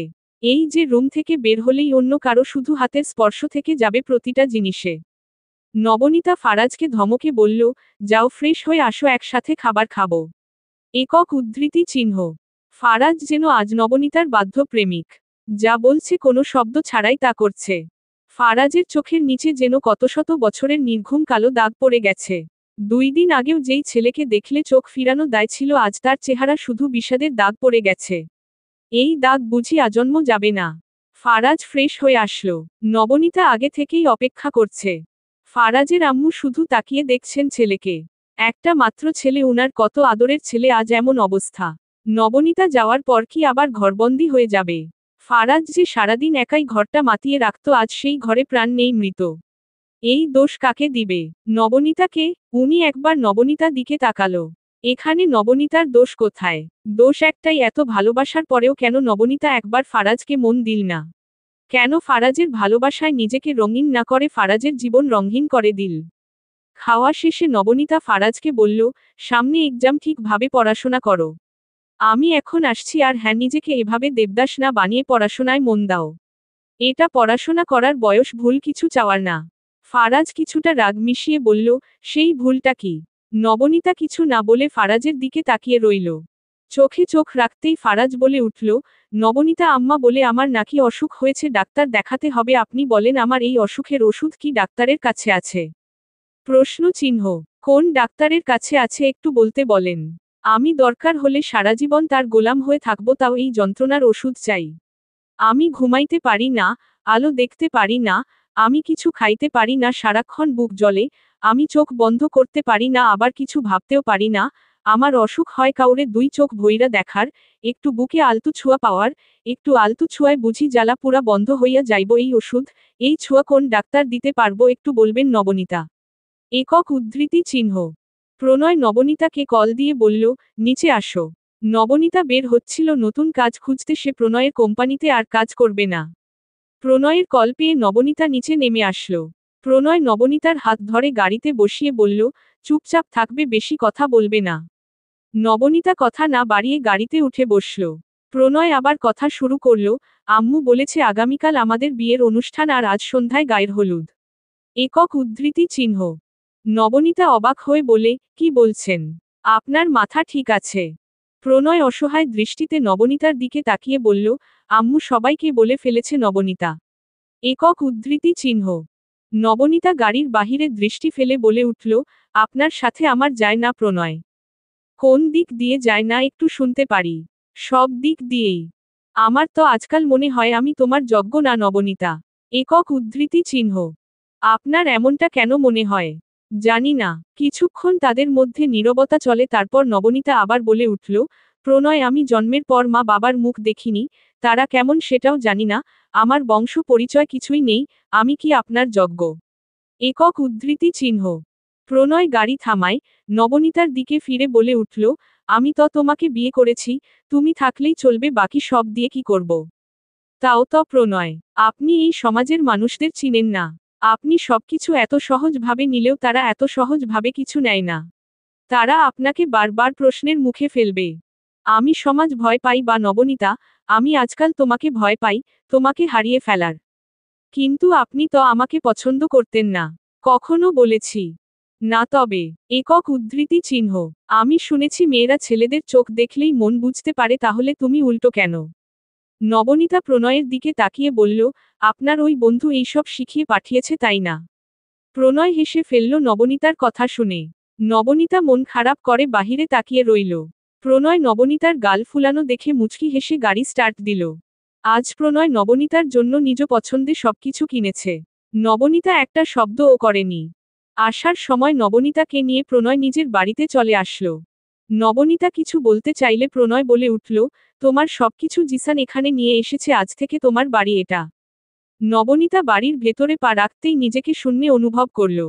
প্রণয় নবনীতাকে কোলে নিয়ে বলে উঠল, তুমি তো তুলোর চেয়েও হালকা বেলিফুল। এই বাড়িতে নতুন প্রবেশ, নতুন ভাবে হোক। প্রণয় চৌধুরীর প্রেয়সীর আগমন প্রণয় চৌধুরীর বাহুতে। নবনীতা শুধু অবাক হচ্ছে প্রণয়ের আচরণে। এই যে নতুন প্রণয়কে দেখছে নবনীতা। ভেতরে আসতেই লজ্জা চারপাশ থেকে ঘিরে ধরল নবনীতাকে। নীলিমা বেগম, পায়েল, জিসান, স্নিগ্ধ সবাই ড্রয়িং রুমে। লজ্জা নবনীতা প্রণয়কে বারবার বলছে নামিয়ে দিতে, কিন্তু প্রণয় তো নাছর বান্দা, সে কিছুতেই নামাবে না। এক পর্যায়ে লজ্জায় নবনীতা মুখ গুজে চুপটি করে লুকিয়ে রইল প্রণয়ে বুকে। স্নিগ্ধ হাত তালি দিয়ে বলে উঠল, কি মজা, কি মজা আজ চাচ্চু, মিষ্টি আন্টির বিয়ে। একক উদ্ধৃতি চিহ্ন। জিসান পায়েলের দিকে তাকিয়ে বলে উঠল, একসাথে আমাদের টাও করে ফেলতে বলো না পায়েল জানু। পায়েল কটমট দৃষ্টিতে তাকিয়ে বলল, তোমার এইসব ন্যাকামো রাখো, আর ভাইয়ের মতো তুলে এনে বিয়ে করার সাহস জুগিয়ে আমার সাথে দ্বিতীয়বার কথা বলতে এসো। জিসান চোখ ছোট ছোট করে বলে উঠল, তুমি কি আমাকে ডিরেক্ট তুলে নেওয়ার হুমকি দিচ্ছ? পায়েল রাগ দেখিয়ে বলে উঠল, ভাবতে পারো এমন কিছুই। জিসান বেশ চিন্তায় পড়ে গেল, সে তুলে কবে নিবে? আজ নাকি কাল? সন্ধ্যায় বেশ বড় করে আয়োজন করা হয় গায়ে হলুদের। নবনীতার কথায় গায়ের হলুদে উপস্থিত হয় রূপা। আলভিকে কোথাও দেখা যায়নি একবারও। রূপা নবনীতার গালে হলুদ লাগিয়ে ফিরতেই ওর লেহেঙ্গায় হলুদ লেগে গেল। লেহেঙ্গা ধোয়ার জন্য নিজের রুমে আসতেই পেছনে থেকে দরজা বন্ধ হয়ে গেল। ভয় পেয়ে রূপা পেছনে ফিরতেই আলভিকে দেখে অবাক হল। আলভির এলোমেলো চুল, চোখগুলো কেমন নিষ্প্রাণ দেখাচ্ছে। কি হয়েছে এই মানুষটার? রূপা কিছু বলার আগেই আলভি এগিয়ে এসে বলল, আমাকে হলুদ লাগাবে না। রূপা কিছু বলতে চাচ্ছে অথচ সব কথা গলায় আটকে আছে। রূপা কিছু বলার আগেই আলভি রূপার হাত দিয়ে নিজের গালে রাখল। রূপা কিছু বুঝে ওঠার আগেই আলভি নিজের গালের হলুদ নিয়ে ওর গাল হালকা করে ঘষে দিতেই রূপা কেঁপে উঠল। আলভি রূপার কানের কাছে ফিসফিস করে বলে উঠল, সরি জান, এতদিন এত কষ্ট দেওয়ার জন্য। একক উদ্ধৃতি চিহ্ন। রূপা নিজের কানকে আজ বিশ্বাস করতে পারছে না। হাতে চিমটি কেটে আবার সামনে তাকালো। সব কি কল্পনা? একটু পর হাওয়ায় মিলিয়ে যাবে। কিন্তু না, আজ সব সত্যি হয়ে ধরা দিচ্ছে। আলভি আলতু হেসে বলল, অনেক রাগ, অভিমান, অভিযোগ জমে আছে তাই না? রূপা কিছু না বলে অন্য দিকে ফিরে বলল, আমার দেরি হচ্ছে, সরে দাঁড়ান। আলভি রূপার হাত ধরে নিজের কাছে টেনে নিল। কথায় আছে না, নারী সব সময় তার শখের পুরুষের সামনে দুর্বল। রূপার বেলায়ও হয়েছে তাই। আলভি রূপার সামনে হাঁটু গেড়ে বসে বলে উঠল, আমি অনেক বড় ভুল করে ফেলেছি রূপা। তোমাকে কষ্ট দিয়েছি। বিশ্বাস করো, আমার জায়গায় অন্য পুরুষ থাকলে কিভাবে এইসব মেনে নিত। রূপা কাঁপা কাঁপা কণ্ঠে বলে উঠল, কি সব? বিয়ের রাতে আমি যখন বউয়ের জায়গায় তোমাকে দেখেছিলাম, বিশ্বাস করো এত খুশি হয়েছিলাম। ইচ্ছে করছিল পুরো পৃথিবীকে চিৎকার করে বলি আমি আমার প্রেয়সীকে পেয়েছি। শুধু তুমি আমাকে লুকিয়ে লুকিয়ে দেখতে তা নয়, আমি ভার্সিটিতে যেতাম তোমাকে একবার দেখার জন্য।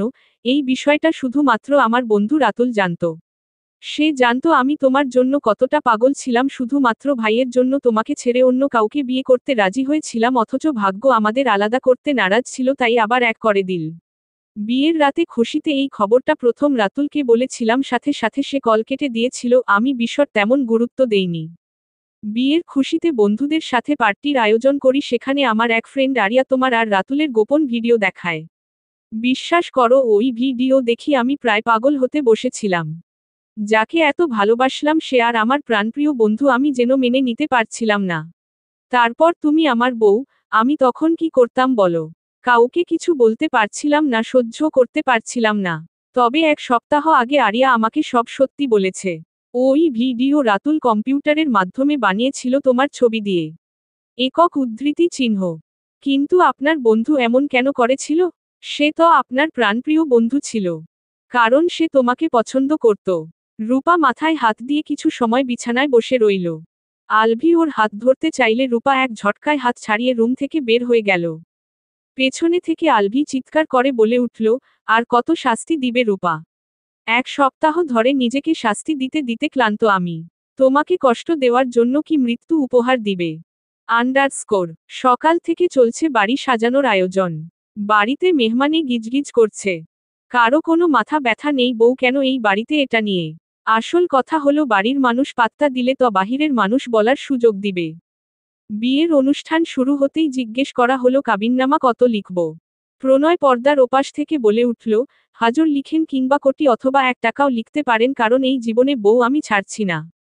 প্রণয়ের কথা শুনে সবাই হেসে বলল, কোটি টাকা লিখলে কিন্তু টাকা পরিশোধ না করে বউয়ের কাছে যাওয়া যাবে না। প্রণয় চিন্তায় পড়ে গেল। কিছু সময় কাজীর দিকে তাকিয়ে বলল, বউয়ের সাথে একটু কথা বলে নেই।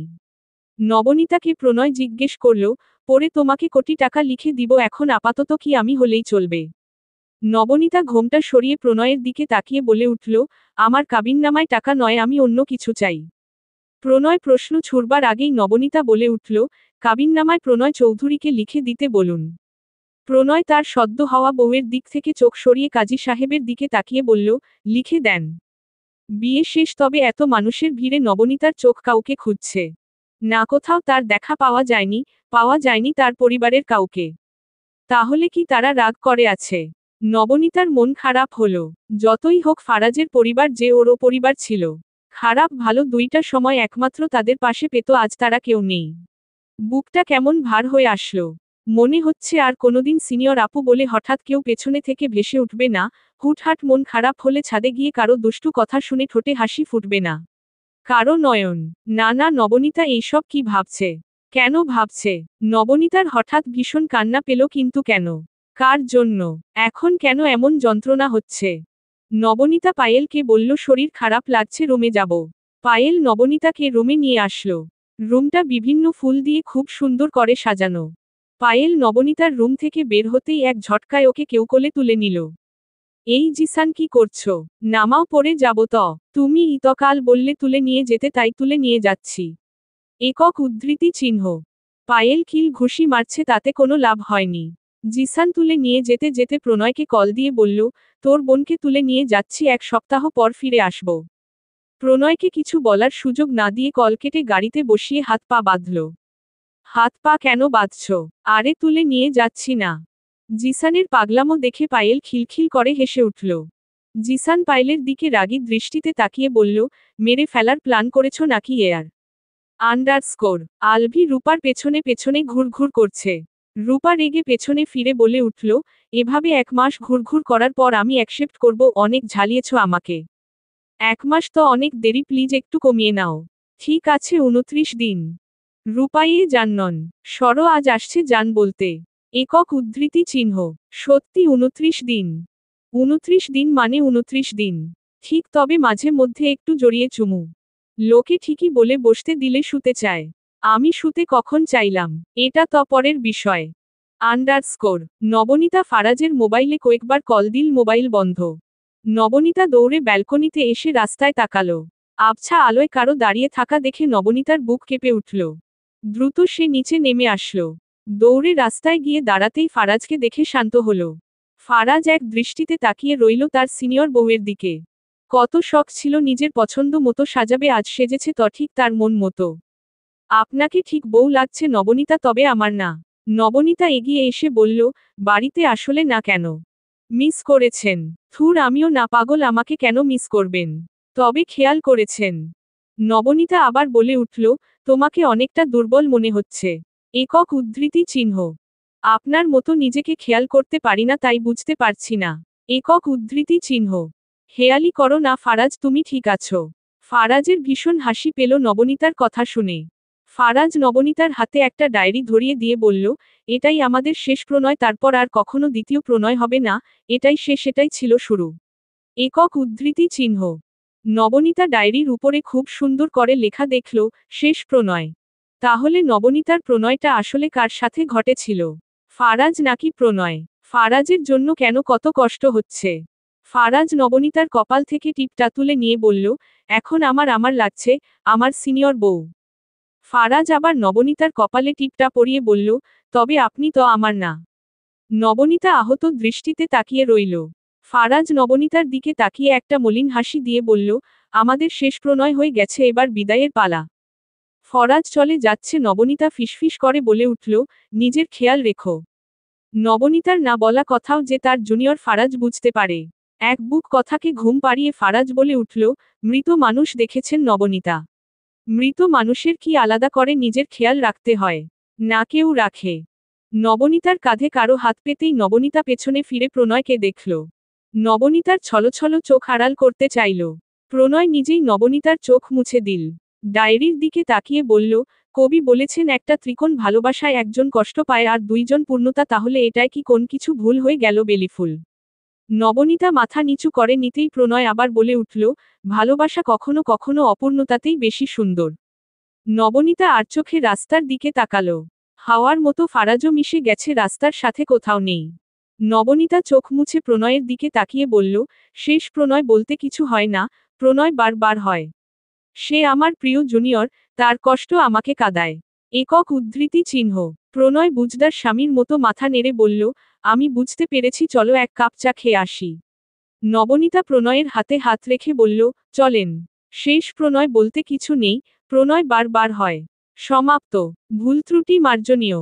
গল্পটা কেমন লেগেছে অবশ্যই আপনাদের মূল্যবান মন্তব্য জানাতে ভুলবেন না। ভালো থাকবেন, সুস্থ থাকবেন আর অবশ্যই আমার চ্যানেলের সাথেই থাকবেন। আল্লাহ হাফেজ।